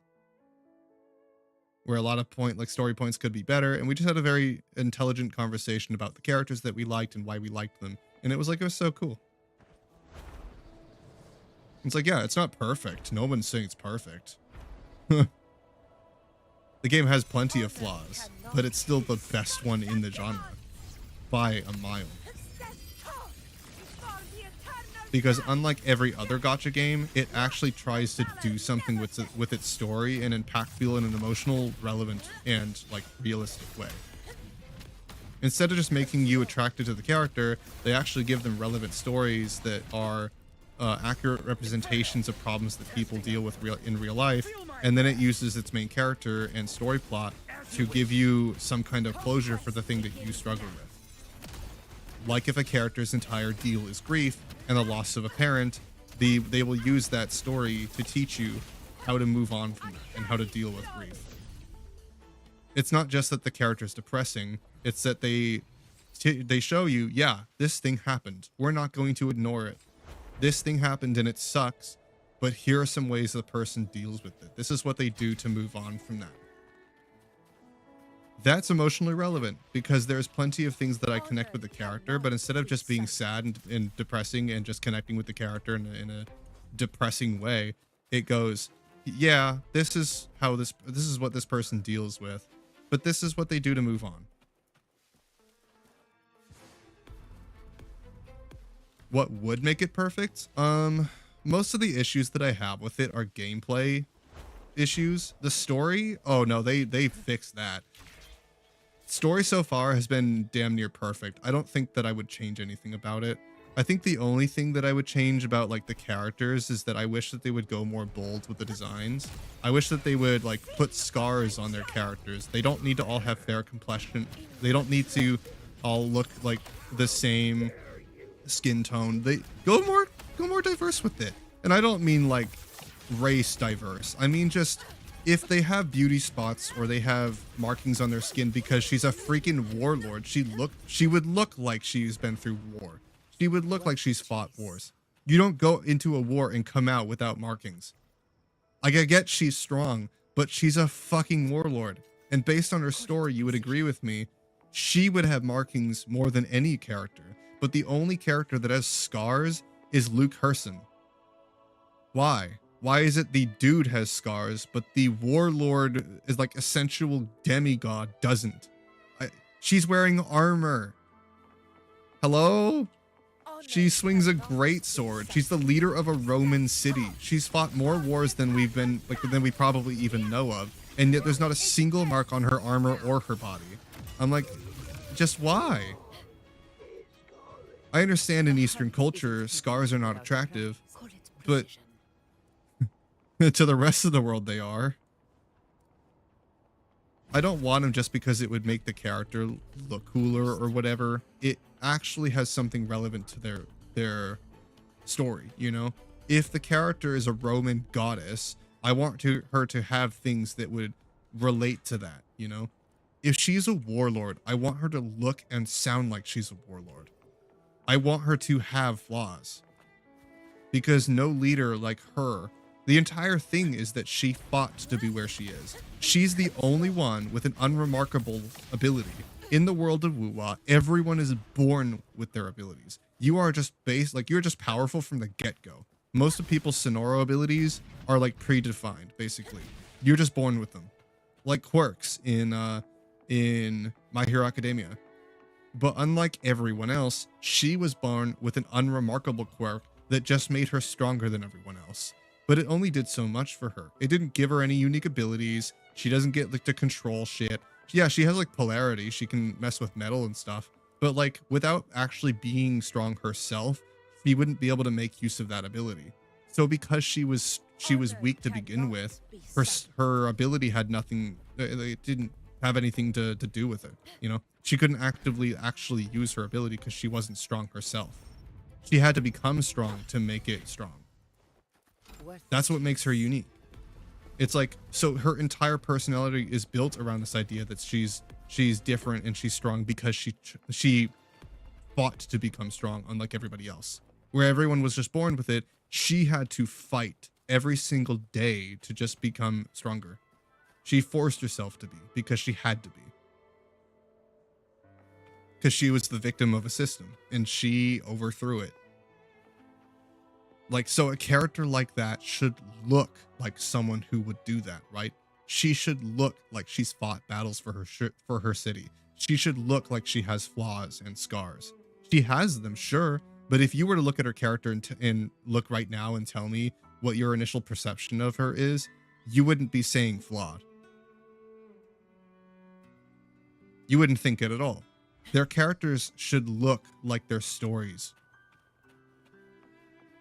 That's why I love Imet's story, but she doesn't look anything remotely close to the character story she actually has.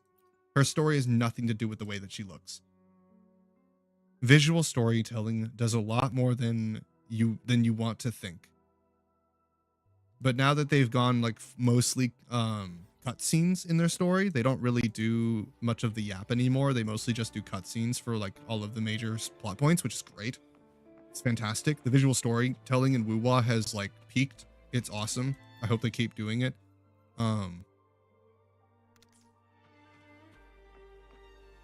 The thing that would make the game perfect is not just the gameplay things that they need to fix, but story-wise and character-wise, they could stand to be more bold with their designs.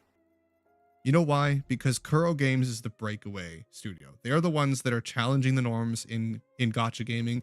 They're the ones that are willing to break the mold and do something different and basically force the rest of the genre to change around them because they're being successful doing what the other games were too greedy or too afraid to do. Kuro is the breakaway company. They're the ones that are challenging the norms. I want them to do more with it. Be more bold. Embrace that. If you're going to change the genre and be the game breakers, then fully lean into that idea. Change the way you Look, make your gacha characters. I would be spending all of my money if they give me bear characters. Yes, exactly. All of them are Genshin daddies. They're Well, like, either you small can- boys or Genshin daddies. I'm like, I'm still kind of upset with that. Like, just be more bold. You can, yeah, like, Honor you had can once really been do with some, like, muscular men. Yes. Because then you're defining your other characters. Like, The tough if you thing put is them that next to...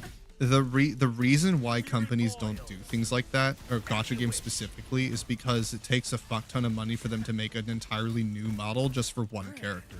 That's why they don't do that. That's why Genshin has the same model for every female character in the game. They all do, with very little Overwatch variation in and height Kiriko. or shape. Yeah, Overwatch Well, base simulator basically. Yeah, But they do yeah, that with well, the like, entire character. Yeah. Go look at Genshin's roster. Almost every single female character has the same face or model.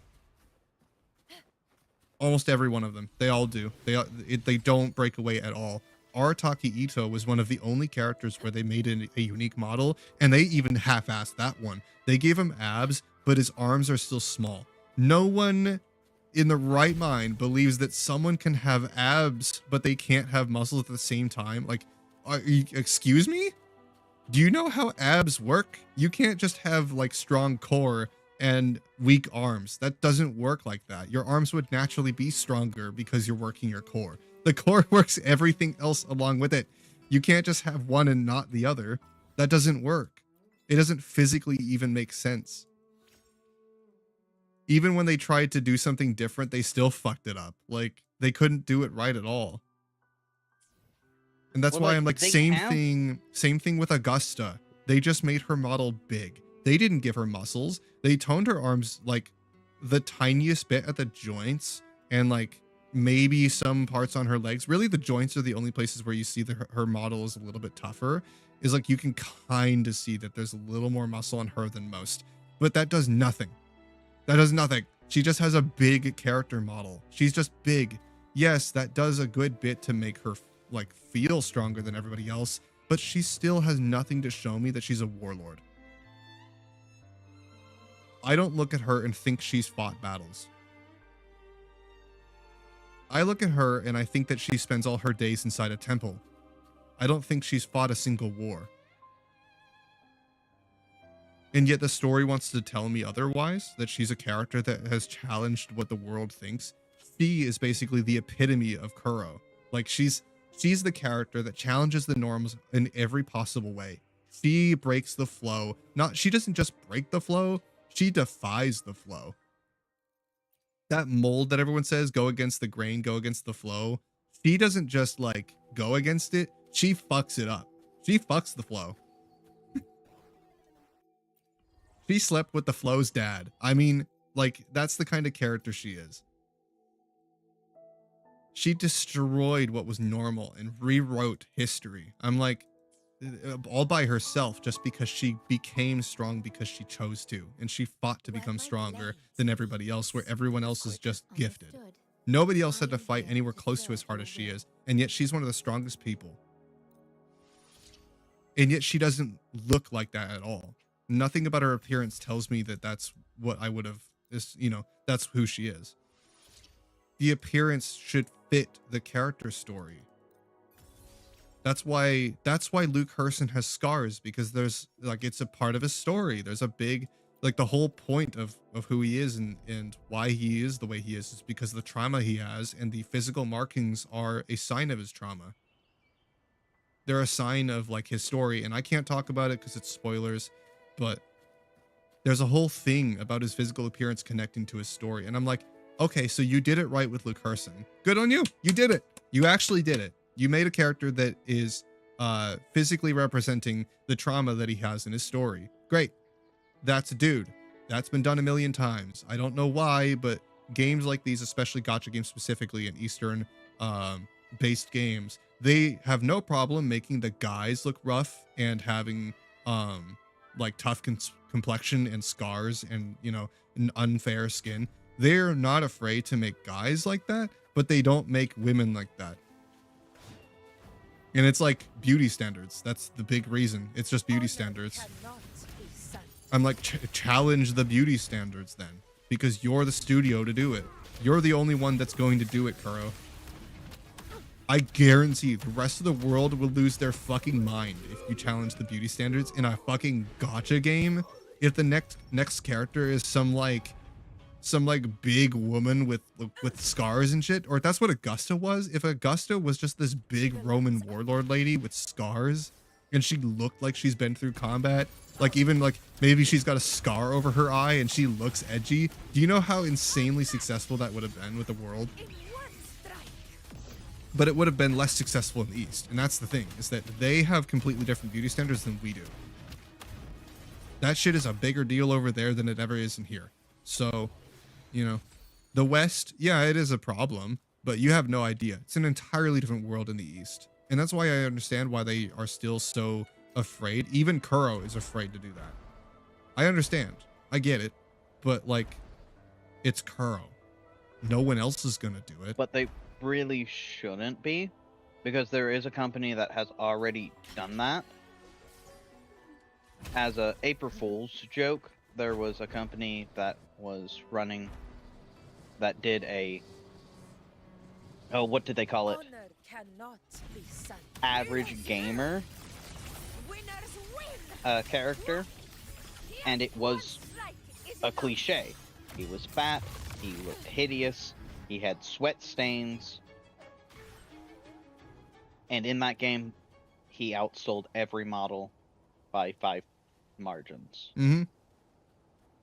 Yeah, they want to believe that people think these characters are unattractive when really we don't. We don't. Like, I don't think that scars are unattractive. Actually, I think that scars make a character look way cooler or way more attractive, especially if it's relevant to the character. If it's not relevant to the character, then maybe not. Like, I'm not going to put scars on my Femme Fatale character, right? But it's just the fact that if they make one of these models, that's all they have to make. Yeah, Augusta should have been that. And they will sell the shit out of it. Mm-hmm. Yeah, that's why I was like, Augusta was actually perfect for that. She genuinely actually was 2,000,000% the perfect character for that, and they just didn't. And that's why I was so upset when Septimont came out, and then I see her. Yuno makes sense. Yuno can have fair skin. She can be completely the way she is. She's perfect for the kind of character that she is. That made sense. That actually made sense. Augusta's doesn't make fucking sense. It doesn't. I don't think my Roman warlord, man or woman, would have fair skin. I'd be upset if it was a dude with completely fair skin and had no scars. Or like if he was a Roman warlord and he was wearing like thin fabrics like Yuno. Like, excuse me? Look at literally any Roman warlord ever. Look at any Roman or just warlord in general. But they're warlords. They're not wearing leather. They're not wearing fabric. They're wearing armor. They can have fabric, sure. Like, yeah, Augusta does. But she has metal. Even then it's thin. I'm like, why? Just why? Just fucking why? You know why I like Cassandra in Assassin's Creed Odyssey so much? Because she's the epitome of exactly what I was looking for in Augusta. Oh my god, she's so hot. She acts it, she looks it, and goddamn, she's hot. Inferno, burn to ashes. Burn. Like, I'm far more down bad for Cassandra than I ever would be for Lucurson. And that's saying something. Like, Augusta, you were so close to being perfect. You really were. You were so close. And they just barely missed the mark. She's got the voice. She's got the story. She's got the weapon. Like, she has everything right. But the one thing they missed the mark on is the way she looks. And I'm like, that was just the one thing I was hoping they would do well. That was the one thing.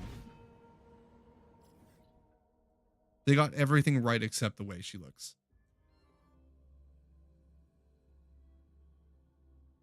It's not about gender or skin color. It's about that the character should look the way that their story is telling me they are. It should match the story. That's why I don't want my warlord to look femme fatale, and I don't want my femme fatale to be wearing armor unless it's relevant to the story. The character should define the way their story tells me they are. It should have something to do with it. That's why I'm like, Shorekeeper's appearance has a little to nothing to do with the way that her story goes. So I was kind of upset with that one. It's like, why does every single female character need to be wearing heels? Literally all of them are. I don't think there's a single female character in the entirety of Wuwa that isn't wearing heels. I'm like, I have nothing wrong with heels, but when my fucking Roman warlord is wearing heels, are you kidding me? Are you serious? Was it so hard to give her pauldrons? Was it so hard to give her armor? Or sandals? You could do some sandals. Even if there were sandal heels, that would still be like less upset. But like, come on, dude. How hard is it to not give her heels? And if you want to raise her height, just make her taller. Why not? I think the entirety of Asia is actually far more into big women than the West is. Hot take. I think actually, just based on the internet and from like what I've consumed, it looks like Asia's actually far more into big women than we are. Because to them, it's novel. For us, it's just constant. Like, you know, we're just used to it by now. But for Asia, it's still novel. So having someone like Cardathea is mind-blowing to them. Because she's the epitome of like exactly what they're looking for. She's this small Zelda-like character that becomes big, and she's the biggest female character in the game. And it's like, oh, there you go. And she doesn't have any muscle. She's femme fatale. She's just got big boobies and big thighs, and she's just big lady. And I'm like, that's depressing. And she has heels too. She also wears heels and very little fabric. Like, really?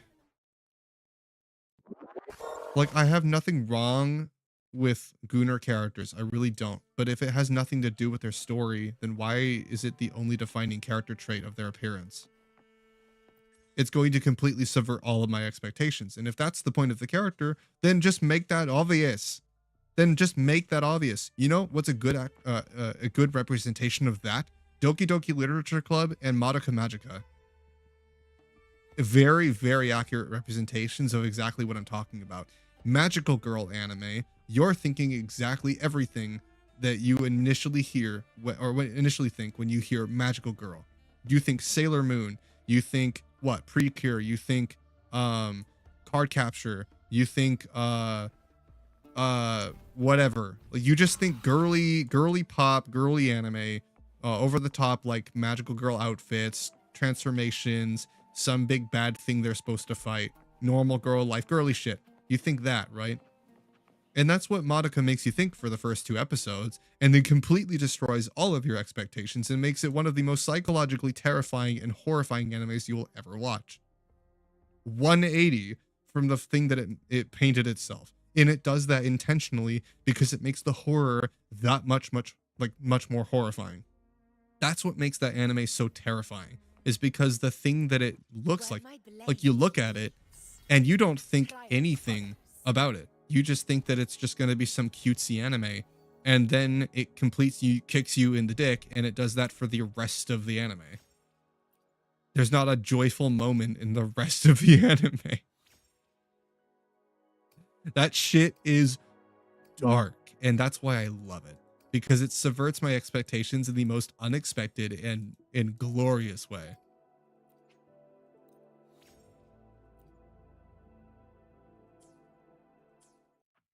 Like, if that's the idea of your character, then yeah, do that. Yeah, there's nothing wrong with that. You can have a character that looks the way they do because it's relevant to their story. I'm pretty sure I could find one in Wuwa that does that. I probably could. There's probably some character out there that does that. What's a good one? Oh, Chisa's, yeah, Chisa. There you go. The only thing on her character that gives you some kind of idea of the way she looks is her eyes and her neck thing. That's the only hints you get as to like her character personality, is just the way that she looks here with the neck thing. But the rest of it is like, well, it's schoolgirl, right? It's normal shit. But she's got scissors, and there's parts of her character style that's like, that just interesting, you know, ripped fabric at the bottom, but still just, it's a subversion. It sets your expectations up. While the moon cycles, I. The opposite of that would be Frolova. But see, Frolova is a perfect example of the opposite of this. Setting your expectations up by the way they look. She looks exactly the way that she actually is in her story. Everything about her character design has something to do with her story. The patch over her eye and the wrapping around her head to give you some sense of trauma to the head, you know? Her sad, depressing eyes with an empty expression and very little color. The Lycoris dress and the baton, Lycoris flowers, which are a iconic symbol of death and tragedy in Japan. When you go to her banner, she's crying. When you talk to her, the way she speaks, everything about her character design tells you this is a depressing, sad character. She has a remarkable relationship with death. You can assume that just by looking at her. You know that exactly that's what you're getting when you see her. This is an accurate representation of that. I actually very much like Frolova's design because it's just, you know, it's just good. It's just a good design. And it portrays the way she is in her story very well. It connects with it very well. Cantarella, another one that just does not make sense. Like, just, she doesn't look anything like the way that her story tells me she is. Brant is a good one. Theater kid. This guy shouts poetry every time his mouth opens. Like, the way he acts and the way he sounds and the way he looks, all of it goes together with his story. And that's another one. Today will be a fine day. Some characters they do very well, but some of them just, you know, No rush. the appearance has nothing to do with the character. Gion, very pretty man. Lots of fabric, but also armor underneath. You can tell that he's a fighter. He looks strong. He's got abs. He's got big arms. They've done muscles before, but only on the men. And even when they do muscles, he's not even that buff. He's just buff. He's a twunk. He's just a tall, strong man. They He's haven't toned. done muscles. Yeah. They've done. He's toned. Yeah, he's just toned. And, you know, that's good. We want toned, tall men who are also very beautiful. You can have like, that. That's fine. But if that's what every single guy in the game looks like, Brant, another one, exact same fucking model. They're like the same height. They changed nothing. They changed which nothing. Is the main reason. Which honestly, like, that's one of the main reasons why I'm not playing right now, because literally all of the characters are the exact same. I don't have anything new to look at. It's just, it's this guy. Yeah, they have with a yet new to skill set. challenge the gacha game character design aspect. It's the one part of Wuwa that fails massively. They don't challenge the norms with character designs, and that was the one thing besides story. There were two things, actually no, three things that I was hoping that Wuwa would do right. Gameplay, challenge gameplay. Don't do the elemental bullshit. Make actual depth and allow your players to farm it as much as they want. Let them play the game for as long as they want to and reward them for doing so. Check, we got that with the ecosystem and the element system. We got that, and they're only improving on it. They had I wanted them to challenge story, write actual good character stories and emotional depth. Make me connect to the character and give me closure for the way that they deal with problems. Like, if a character has extreme anxiety because of something that happened in their past, how do they overcome the problem? Every character has an issue, and Rover is relevant and is the reason why the characters are solving the problems. Rover is the entire personality for Rover and the reason why she exists is to help the world and 40. deal with those problems. Yeah, she's like Closure, the character. But the perfect part about Rover is that Rover actually has more problems than everyone else she's meant to fix. It's like, it's poetic. It's poetic. It is. It's like the character that is designed to fix the world's problems has the most problems. It's poetic. And like, that's perfect. I think that's great. And we're starting to see consequences for Rover's actions. The story actually has relevance. It actually is emotionally impactful. They're telling actual real world like lessons and stories through their characters. That's everything I wanted for the story. Check. We're nailing that beautifully. 10 out of 10.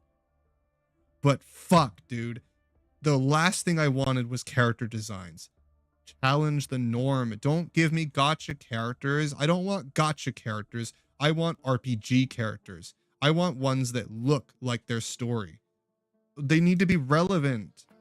Like Luke Herson actually makes sense. You actually did really well with Luke Herson's design because he should be a twunk. He should be the tall, smart, intellectual, mysterious character. That's relevant. It makes sense for him. Spicy could know his story and look at his character and go, yeah, that's not for me. That's not the kind of character trope that I like, but I can respect it because that's what he should look like. Yeah, he looks like his story. The red eyes, the hair, the loosely put together but still like, you know, very well dressed. He's tall, he's mysterious. The way he speaks and acts is always what's so much cunning. You know, everything he does is precision. He's a doctor too. He carries a scalpel just to go along with this precise and very, you know, like unique and whatever. Like he's just so put together. But also there's scars on his body. He's got senses of weakness in him through his design, and it's relevant to his past. And it's like everything connects and blends smoothly with his character design. A lot of characters are like that, but most of them aren't. And it's like, A laser sword. I just Pretty cool. like right? Imeth, you could say, is a subversion of expectations because she is the single most depressing character I've played since Slay the Princess. Like she is remarkably depressing. Like I still think about it. I still just ponder the moments in her story. Fuck, dude. She's the only character that didn't give us closure, and I'm still fucked up about it. Oh my god, it was so bad, but in a good way. Like you could say hers is a subversion of expectations. The way that she's constantly smiling. She's got pink hair. She's got a very bright aesthetic. She's always happy. Everything about her is like happy and over the top, and you know, colorful and sparkly, and you know, her music is so pop and joyful. Everything is bouncy. Everything is with so much emotion, and yet she's the most depressing character of the entire game. Obviously, she'd be the most colorful. Like that's an accurate subversion of expectations. Real people are like that. A lot of people are like that, where they pretend to be happy. Some of the happiest people are the most upset people. Some of the happiest on the outside are the most hurt on the inside. But you would never know. And that's exactly what she is. That's what she is. She feels as one of the most real characters I have seen in the game because yeah, a lot of people are like that. It seems like most people nowadays are like that. We all are taught to bury that stuff down and deal with it on our own because emotions are a sign of weakness and we're meant to handle them ourselves. Everyone is taught to never look for help because it's a weakness. And vulnerability is wrong. And that's exactly what her character is. And that's why I love it so much. But see, you wouldn't think that by looking at her. You would just think Gunnar, right? And I could say that about a number of characters in this game. But see, that's why I love it so much. The gameplay is fantastic. The music is fantastic. But the characters are what I'm here for. I stay for the characters. And that's what a gacha game should be. It's a fucking gacha game. They're selling you characters. I don't want to buy the character because they're strong. I want to buy them because I like the character. which hits harder, Slay the Princess or 3.0 story and its installments? That's a good question. I think that Slay the Princess hits harder because 3.0 is depressing because of Luke Harson and because of Imeth.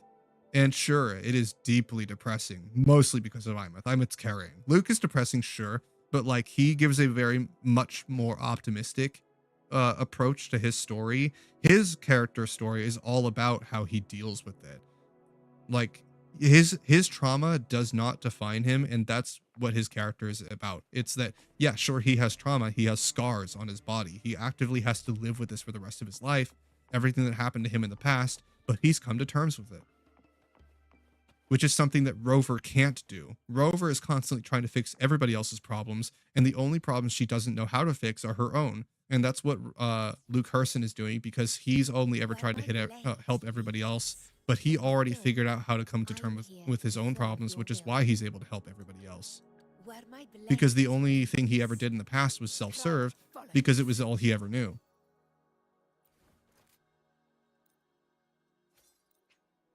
But his development is centered around the fact that he now helps everybody else because he learned how to help himself. And that's why he's teaching Rover how to do it. And Rover is helping him learn how to open up to everyone else.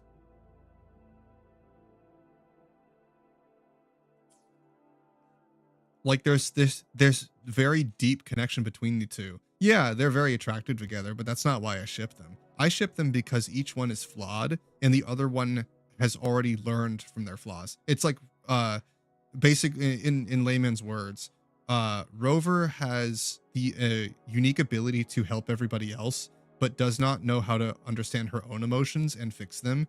Whereas Luke Harson doesn't really open up to other people and doesn't know how to get help from other people, but does know how to help himself.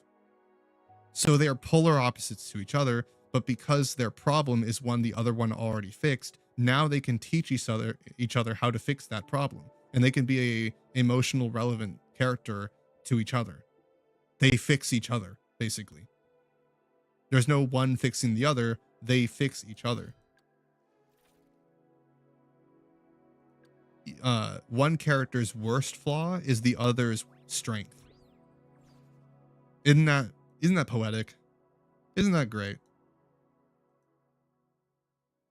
Understood. The theme of this 3.0 story, version 3's theme is characters. The Fraxidus are a No, I minor hate it. role this time. The Fraxidus have very little to do with 3.0. They have very little to nothing to do with it.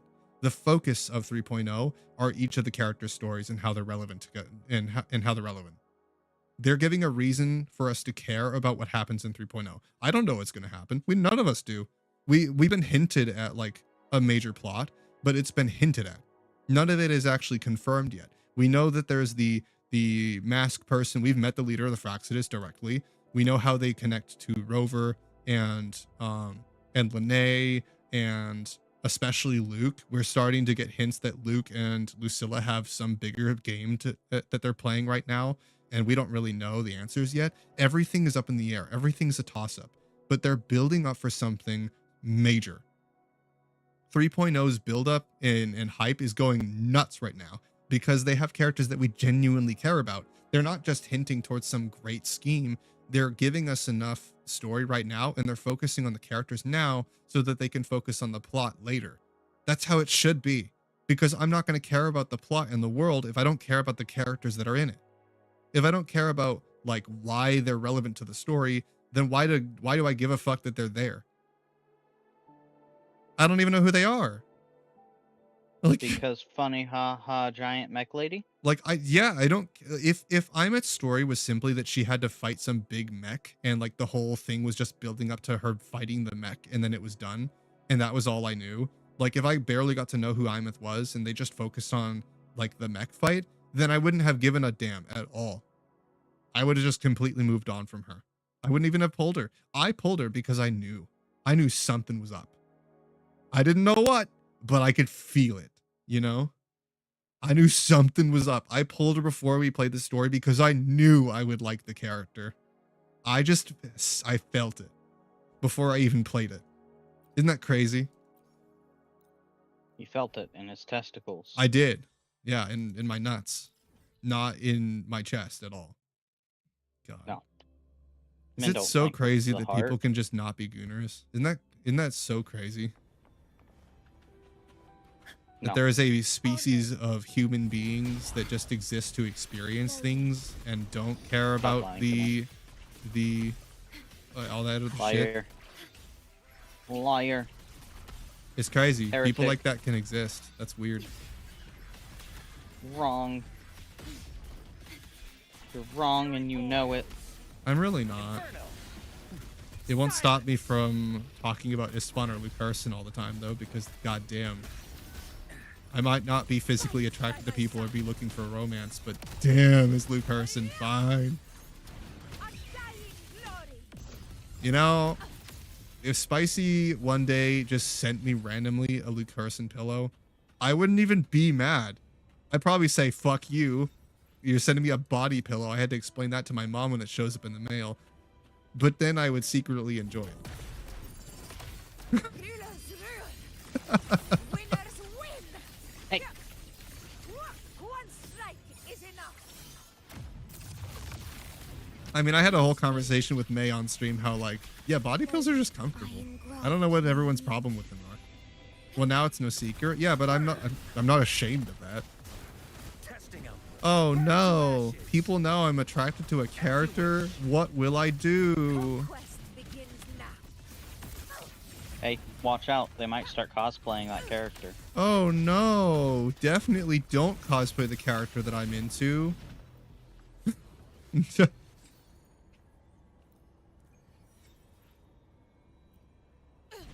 Like, May knocked on sends my me door. Luke Herson shit every single day. If she explores Twitter all the time for stuff and memes, but like anytime she'll find something like Luke Herson related, she sends it to me.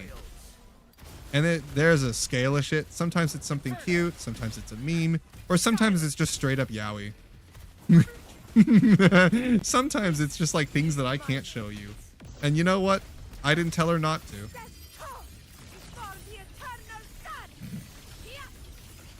My valor never fails.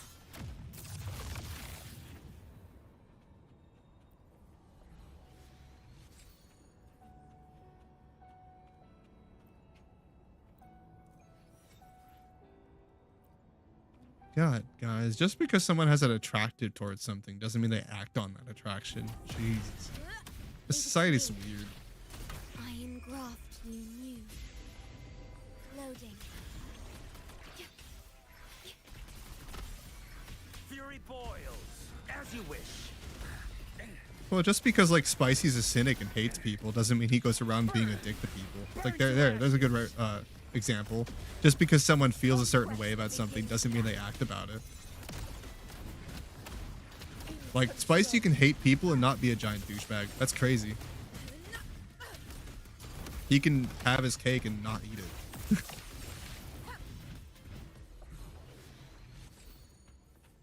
You can just choose not to. Having fun with it part? Oh. Well, no, I just enjoy it. That's my definition of having fun with the character. It's like if I had a figurine for him too. Yeah, you bet I would enjoy it. Because I just like having the characters. That's so hard to understand. Like, I enjoy my Cult of the Lamb plushies that I have in front of my PC because they're right next to me, and every single time I sit down to, or like turn my PC on, I look at them. And they make me happy because I like Cult of the Lamb. They're so cute. I love them. They have like something in the bells on them, so like they do jingle. It's not metal, so it's like it's a plastic jingle, but it's still cute. It rattles.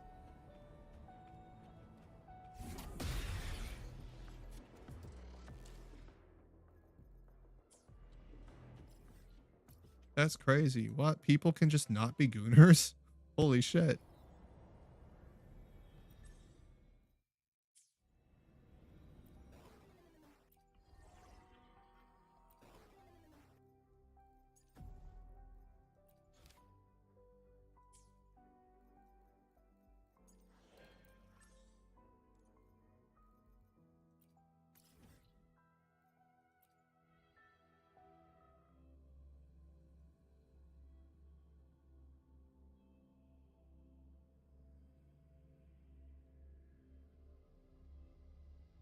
I wonder if people are already doing Kacha. Alright, I was just thinking about that. I'm like, Kacha's new skin. It's very cool. I like it. It's adorable. I need it. I hope they're not charging like too much money from that, because it might be the first time I put money into Eternal Return. I hope they're not charging too much for the skin.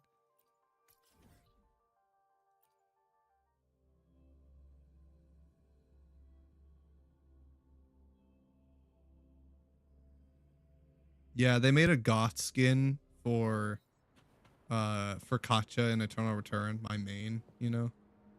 The character I like so much in Eternal Return. Not the guy, not that one. Although I do want his butler skin. He's just basically Luke Carson. He's another, like, you know, smart, depressing doctor guy.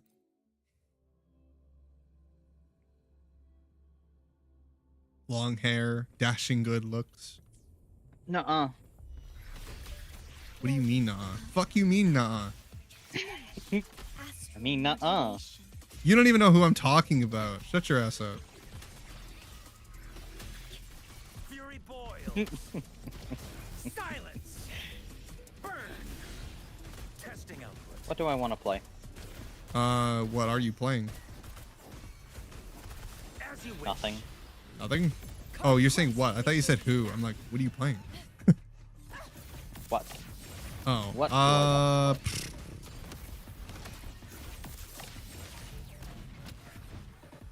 I don't know. Invincible! Undying glory! I know what I want to play. I wish I could play, like, current Yu-Gi-Oh games, but they're all link summoning and stuff. I can't just, like, focus just one generation. Like, if I could choose, I wish that Yu-Gi-Oh stopped at 5Ds. Not gonna lie. I hate link summoning. I think it destroyed the game. Pendulum summoning and link summoning ruined Yu-Gi-Oh for me. I still love Yu-Gi-Oh, but only to 5th generation. I fucking hate new generation Yu-Gi-Oh. I hate it so much. Oh, That's why I never played do with you anyone like zombie anymore. game? Zombie games? Like, what kind? State of Decay. I don't know what that is.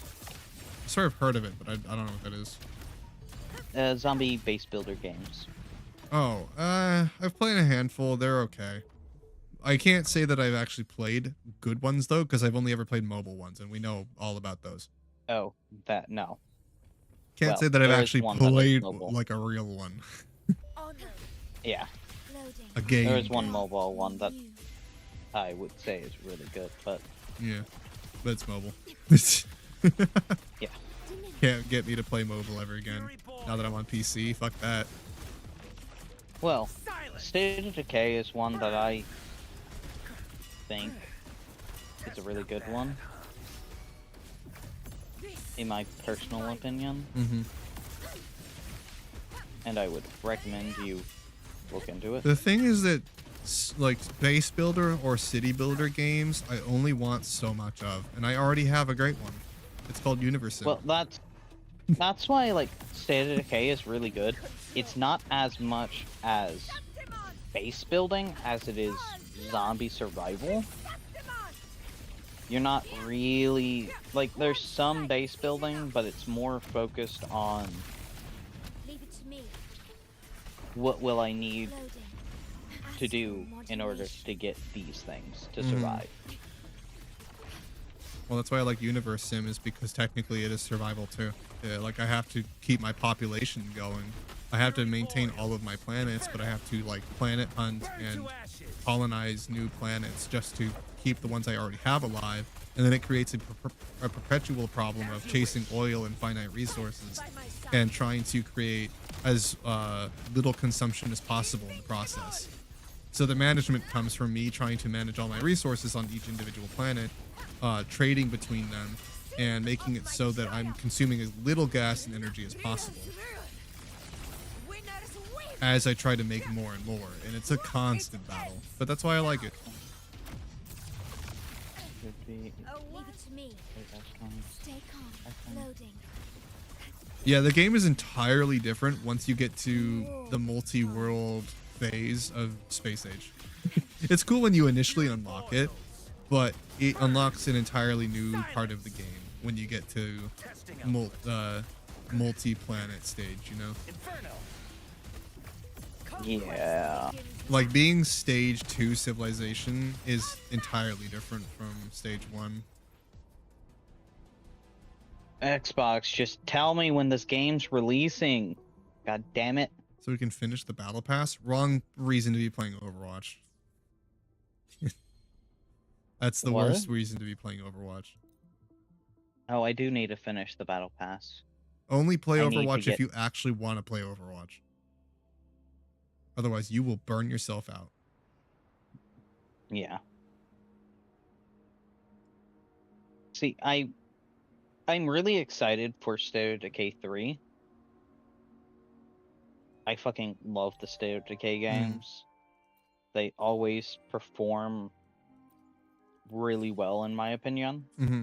How the fuck is State of Decay 3 related to Slime Ranchers 2? I don't know. You know what? No. Yeah, Mason, that's why I only buy the battle pass for Woo-Wah when I've already completed it and it's one that I see worth buying.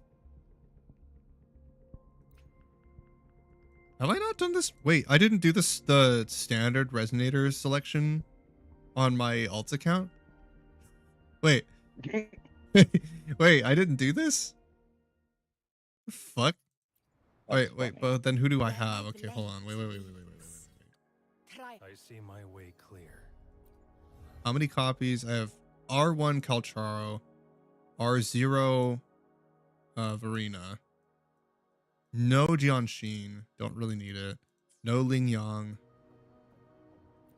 Wait, so then who do I need? I guess Jianxin would be good. I guess I am going to go play some Overwatch. I'll be right back. Okay. I don't really need her though. Encore maybe? Nah, I'm not gonna choose Encore off the banner. I'll just get her naturally because I know I will. Maybe I'd go for a copy of Calcharo if it's worth it because I actually do want to build him. I see my way clear. Intro skill 1 criminal or intro skill necessary means his resonant skill damage bonus is increased by 30%. Oh, actually that is really good. Okay, Where my blade? that's actually really good. Yeah, let's get that.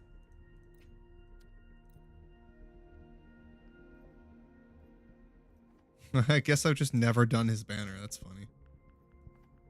Okay, well, I don't have the polls for it anyway.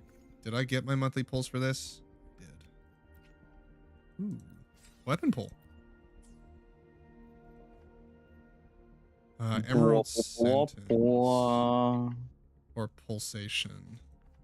What do I need? I need gauntlets, right? Where my blade leads. Triumph. Yeah, she's a gauntlet user. Okay, then I need to get her weapon. How much do I have on banner? Nothing. Great. All right. Well, we'll just pray to God that I get it. Damn it. I got an endless collapse. Okay, that's fine.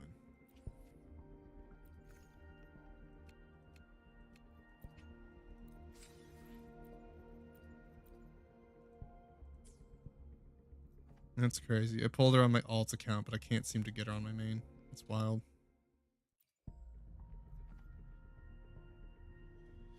I kind of want to pull for Shion. Kind of want to pull for him too. How much am I at on Secreca? Because if I can't get the collab characters on my main account, I at least want to get them on my alt, you know? Because like, or I'm either gonna pull Lucilla on my alt or my main account can have Lucilla. Either way, I want to get the characters. I just don't really care what account I get them on, but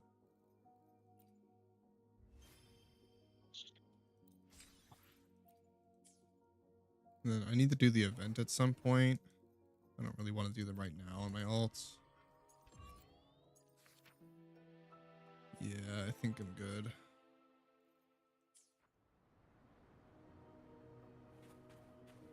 What else do I need to farm? Oh, I need to farm Sigrika's stuff, I think. Huh? Oh. There you are. What a cutie patootie. I hate the fact that that was on April Fools. I need to farm her stuff. I don't have a good weapon for her. I really need to get her a weapon. Or at least get like a better punchy weapon. Alright, see, she needs ascension material. So, did I already consume everything I did today? Where my blades lead. Shush, Augusta. I did. Okay. And I don't want to consume my crystal solvent yet. So, I guess that's all I need to do on Wua right now.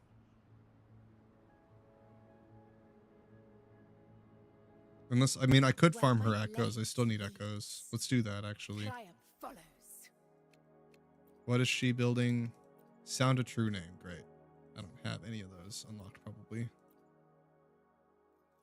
Nope. Which means I need to go do them. Damn. Messed up the surf. Fuck. I don't have the second part of Lahairoi unlocked on my alt account. Damn it. I need to do the story to get there. Crap. Okay.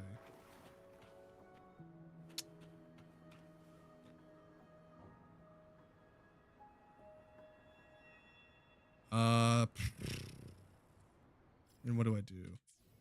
Can I at least farm her basic stuff? I can't farm her 4-star. Can I at least get her 3 stars? Oh. There you are. Yeah, I can. Okay, I can farm these. At least. Or no, they're gonna track me to the new area. Damn it, Wua.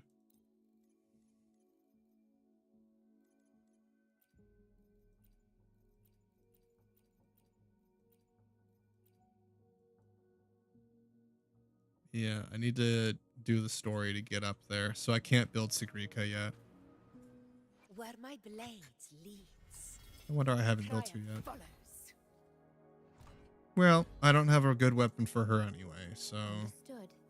I am here to serve your will. I guess I'll just farm the team that I already have.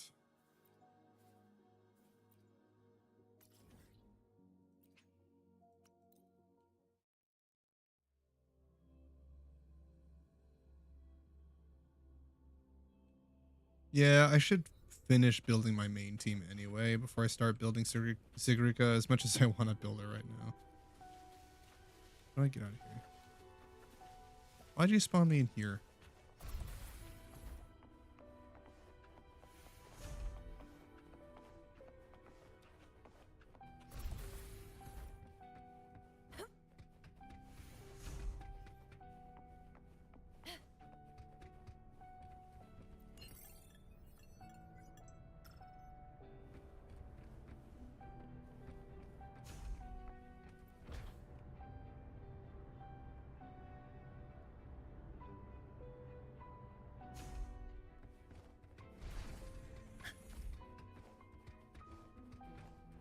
I'm at 3 hours anyway. I kind of want to let my sister do the event because she only has like 5 days left to do stuff, and I haven't really had time for her to play yet, so I'll probably end here soon, shortly,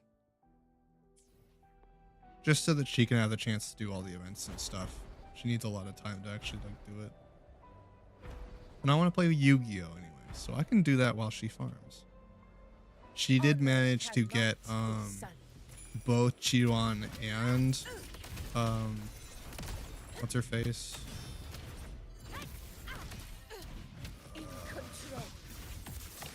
I don't remember what her name is. Blanking real quick.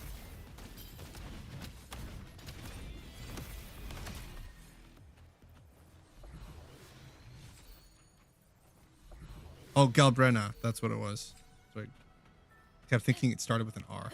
No, Galbrena. She did get Galbrena, and that was her most wanted unit, so I was super happy to see that she got it. And she saved 50 pulls on her banner for Chiwon and got it early too. And managed to pull Verena as well. So she got 2 5-stars out of 40 pulls. Very hype. She's also, I think, at 2.3 in the story, technically. So she's getting there.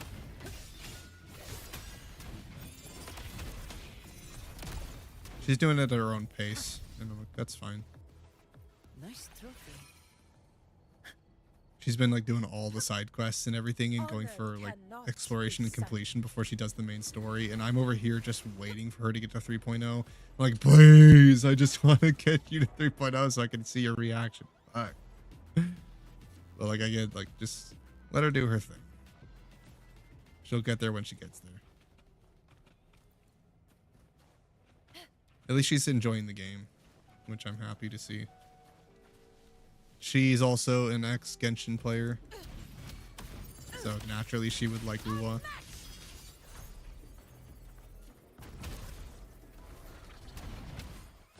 She's been like laughing to me too about how she only had like 5-star characters in Genshin, and yet she's been playing Wuwa for like 3 months on and off and already has this like more 5-stars on her account than she did in her years of playing Genshin.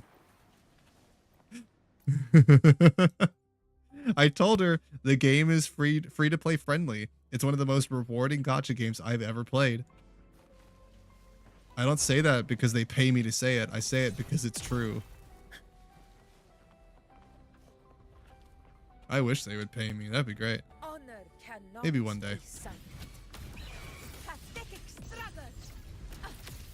I mean, I think honestly, if Wuwa did pay me for stuff, I probably would just put that money into their banner. Or like paying a YouTube editor, bro. Honestly. Maybe then I could just like get more characters or more resources at least. I don't get every battle pass, only the ones that I can afford. Or that I've completed and like, oh, maybe it gives me the last pulls that I need to guarantee that I get a character this season, you know? Worth the chase.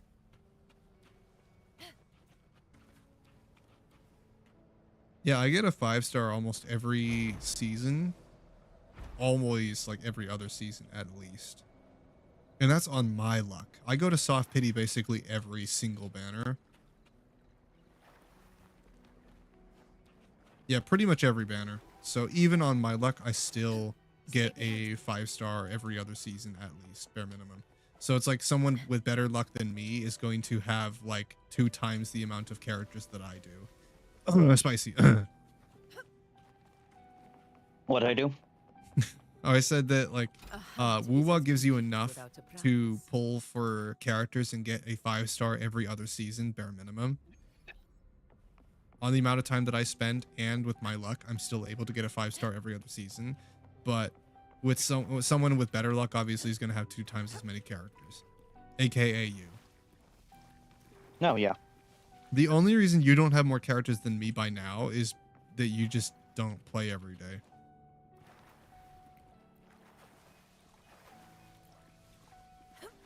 Also, none of the characters interest me. What's completely free to play and rewards you, Cookie Run? It's not completely free. I guarantee you can buy characters through the gacha system. What gacha game wouldn't allow you to spend money on their gacha system? Technically, all gacha games are completely free. To me.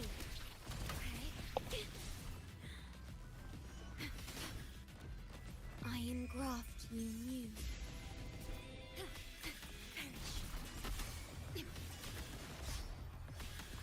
Fury boils. Burn. Silence. Like, the gameplay being so good is just a bonus. The gacha game system being so good is just a bonus. Honestly, even if the game wasn't all that rewarding, I'd still play it. You know why? Because the story is emotionally relevant. The story actually impacts me emotionally and helps me deal with problems that I have in my life. And helps me become a better person because it gives me ways to cope with things that I've had problems with. Isn't that unique? It gives me characters to attach myself to and help me deal with problems. That's so cool. I didn't know that a gacha game could be capable of doing that. But turns out they are, and Wuwa's living proof. Understood. I believe I play Wuwa because it gives me characters that I'm emotionally attached to, because it teaches me lessons that I needed to hear. Not because it's a Gooner gacha game.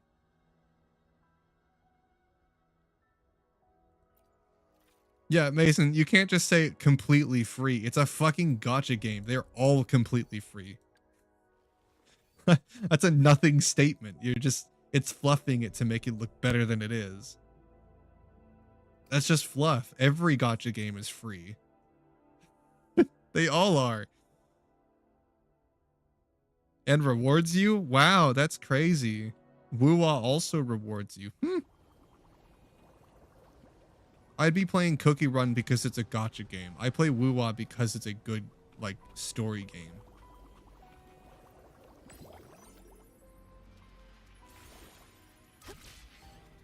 I wouldn't be playing Cookie Run for the story, my friend. You might be. I wouldn't be. Probably not. I can't say, though, because I've never played it, so I don't know how good the story is. Not everyone rewards you. Yeah, most of them don't, and that's why I'm like, I loved Dislight until they started having problems and I quit that one. But like, not everyone rewards you. Most of them don't. And that's why Wuwa is so beloved, is because they actually respect you as a player. I know, gacha game respects the players. Holy shit. Never heard of that before. Looking at you, Hoyoverse. Stay behind me. Moment of victory. Worry not. Loading. The free login events. Well, yeah, every gacha game has login events. You're talking about quintessential gacha systems that every gacha game has. They all do. That's not just a uniquely CRK thing. That's all of them. Everyone does. They use that as a way to keep you playing. That's why that's there. And it works. Conquest begins now. In control. All blood. Acceptable. Get him, Augusta. Look at that health bar. Get him. From the soul. Levelability lowered. Oh, he's fucking me up. He hurts. Oh, they hurt. I mean, they are higher level than me by a lot, so. As you wish. Yeah, these challenges are actually kind of tough. If you're not, like, super built. Oh, which I'm not on this account. Play it perfectly, never get hit. No hit run, no hit run, no hit run. Augusta can take it, though. She's tough. She gets shields. Fuck it. We're gonna make people mad. Fuck. How bad I am. No. I was so close. Are you kidding me? Burn. Feel my wrath. Are you serious? Not bad, huh? Fuck, dude. I almost killed him. As you wish. I'm on my edge. My rage. Stupid tambourine duo.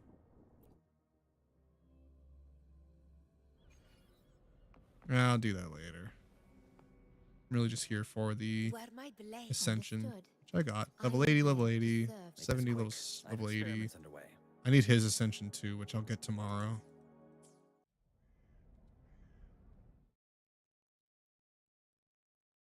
Random things in inbox are free. Well, yeah, like Wuwa does that too. They just give us random shit, and I'm like, sometimes it just has nothing to do with the reward or no reason for it to be there. They just do it because they can. It's like they promote this idea that giving your players resources to build the characters they own is a good idea, and don't limit the time they can spend on actually doing it. I hope that Wuwa keeps doing more in-game rewards as far as the building characters aspect goes. I want us to have more freedom in in that regard. But see, that's a nitpick about the gameplay. I think that they could do more with the ecosystem and that it does need a rework. It is kind of getting dated and there's a lot of problems with it since launch and they have yet to fix it. But I understand that it's taking them multiple years to figure out how to do that because they only just started fixing their game like last year and all the major changes are only just now happening. So I'm like, well, they're fixing the story first. They'll fix the story. Story's good. They're doing great. 10 out of 10. Keep doing that. Keep putting all your money into the story. This shit's awesome. And then if you have the ability, please rework your core gameplay system, please. I know that it's going to take forever because it's a core gameplay system. The entirety of the characters are built around it. They have to rework that shit and change everything. So even if we're asking them to change it, it's still a lot to ask. So, you know, it's going to take them a while, and I give them that amount of respect. It's going to take a while. Let them figure it out, and when they do finally fix it, I hope that it's exactly what we're wanting. You know, freedom. Just don't time gate us. Just don't time gate it. You time gate the resources, which is okay. Just don't time gate the echoes. Make that perfectly farmable. Let us take the echoes we farm. Let it do it 24 around the clock. Don't even give them a timer. Just let us infinitely farm them if we want to, and then make it so that we can trade the echoes in for XP to build the echoes we do want to use. Make it infinitely farmable. I don't care if it takes me an entire day to farm that shit. As long as I can do it and I have the choice, then let me. If somebody wants to sit there and farm echoes for 12 hours, then let them. If they want to max build every single character and get perfect stats, let them. Why won't you? Are you afraid they're going to get bored? No, you're afraid that you have to keep up with the content. That means that you have to release more characters. That means you have to give out more characters, but that's exactly what you should do. Why shouldn't you do that? You're a multi-billion dollar company now just because of one game and because every single banner rakes in millions of dollars. Like, their priority should still be the story. Absolutely. If they can manage to do the story and the gameplay, that would be great. I know it's a lot to ask though. So that's why I give them so much grace. We're asking them to fix like basically the entire core gameplay loop, which no gacha game ever does. So, you know, not only would they be doing something that basically no one ever does in this genre, but they would be changing their entire game again, which they've been doing since they made it. So, you know, I know that they're working on it. They most definitely are. At least they're gonna come up with something. I'm just waiting to see what it is. And for now, I'm just enjoying the story, you know. Gameplay being good, it's good. I wish that they would freshen it up a little bit more, but that takes a lot of work, a lot of development, and a lot of planning. So they get the respect and time, and it is a free to play model. I don't have to spend any money for this stuff. I get to play perfectly for free, so I don't blame them if it takes a while for them to fix this stuff. Especially when the story is such a banger. Oh, they're doing so well with it. It's so good. But anyway, I love Wuwa. I love what it's doing. I hope that they keep on this track of fixing things. And they're in a really good spot. I definitely encourage people to play it for the story. Ignore the rest of it. Forget that it's even a gacha game because the gacha game aspect is more like a flavor text for the actual game. The story is very good. I will say that 2.0 is a slow burn and 1.0 is ass. It is one of those games where the statement "it gets good after this point" is actually relevant and it's not a meme. We're not kidding when we say it. Ask any Wuwa fanboy, they will say the same thing. 1.0 sucks. Half of 2.0 is good in the later half when they actually start figuring it out, and 3.0 is fucking banger and is the entire reason why we still play the game. Like 3.0 being as good as it is the whole reason why the game is doing so well right now. It carried the entire thing. And it sucks that you have to go through 1.0 and half of 2.0 to get there to when it actually starts getting good, but it's really fucking good. It's worth it. I will say that it is worth it. That's why I love it so much, because the 2 years that me and everybody else who's been playing since day one have been waiting for and hoping they would do, this is exactly the thing that I was hoping for the past 2 years since the game came out. And we're getting everything we wanted. And it feels so damn good. You can just play with a basic team. You can completely ignore all of the rest of the systems. If you just like exploring sometimes and you want to farm echoes, but you don't really want to worry about progression, then ignore it. You don't need it. The story and the gameplay do not have anything to do with each other if you just don't want to do the grind. You can just play it like a Xenoblade game. The story plays super well too. I just love it. The gameplay, of course, the story is great. Like everyone's telling me that the story in PGR is excessively good. It's just as good as Wuwa, but the problem is the gameplay sucks. So I'm having a hard time sitting through PGR, but I really want to get to when it's good. Same thing like that I've been telling you about Wuwa. It's like that it gets good, you know? They're saying the same thing, so I'll trust them. It's just going to take me twice as long. Just don't have the time for that. You caught me at the end, Abdo, but good to see you pop by. I played a little bit of Wuwa. I'm talking about it, and yeah, it's pretty fucking good right now. It's pretty good. If you play it and you don't like it, that's a shame. But hopefully you stick around long enough to see the story, you know? Give it a shot. Give it some time because understand they had to rework the game like 3 times over genuinely. Like before 1.0 came out in beta, right? And people hated it so much that Kuro Games went back, rewrote the entire fucking thing. Actually, go look it up. It's true. It did happen. It was crazy. They had to rewrite the entire story because the fans hated it so much. So they did, and then it came out and it still wasn't great. 1.0 reworked is still pretty bad. And then like, okay, well, so it genuinely was just rough, and the voice acting was part of it, like especially the US voice acting was part of the reason why it was so poorly received. So they went back and fixed a lot of the voice lines, whatever they could like afford with the time, whatever they could squeeze in before like between 2.0 updates. So they tried, they did what they could to make 1.0 as enjoyable or as tolerable as possible. And I'd still say there's still parts of 1.0 that I liked, but I do agree that the majority was pretty ass. So if you do play it in subbed. Play it in Japanese or literally any other language. The English voicing is just bad. It's really bad. It's so much better in Japanese. But anyway. Yeah, I think that it's worth going through just to get to 3.0, genuinely. The stories and the characters and personalities and lore in 3.0 and 2.0 like late are fantastic. They're phenomenal. And it's basically the defining stories that will tell you how the rest of the game is going to go. All of the game's story is going to revolve around this writing style. They've completely flipped from the beginning and are doing character focused story now. And it's fantastic. It is phenomenal. It's exactly what I thought Genshin and all the other gacha games I've played should be, and they're just all afraid to do because it's hard to do. Writing good story is actually hard. It's not easy, or at least for most people apparently. I don't think it's that hard, but I'm gonna drink till I reboot. Maybe I'm just built different.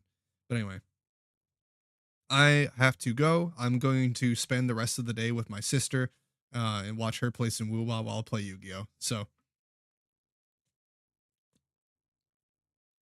I got to raid out here in a second. Thanks for stopping by, guys, though. Unfortunate you couldn't see the rest of this, but if you want to hear me and Spicy yap our heads off about stupid shit and say the most gay things you probably ever heard, go back over to my YouTube and watch the VOD because it was a pretty great stream. Oh, the things we were talking about. Anyway, I will see you guys around soon. Thank you for popping by. I have a lot planned for tomorrow. I didn't have much planned for today. I was just yapping with Spicy and doing some Wuwa, but I do have some exciting stuff planned for tomorrow to make up for it. So stick around. Make sure you check in if you can tomorrow. And if you can't, I will have it on my YouTube as always. You guys can see what I have planned, and I'll have a video on the way this weekend too. Probably of the thing we're doing. Yeah, we're ending because I got things to do today. I have a hangout that I want to go do with my sister. I'm gonna drink till I But anyway, reboot. I will see you guys around soon. Damn it. Take care. Hopefully you pop in for tomorrow for what I have planned, and have a lovely rest of your night.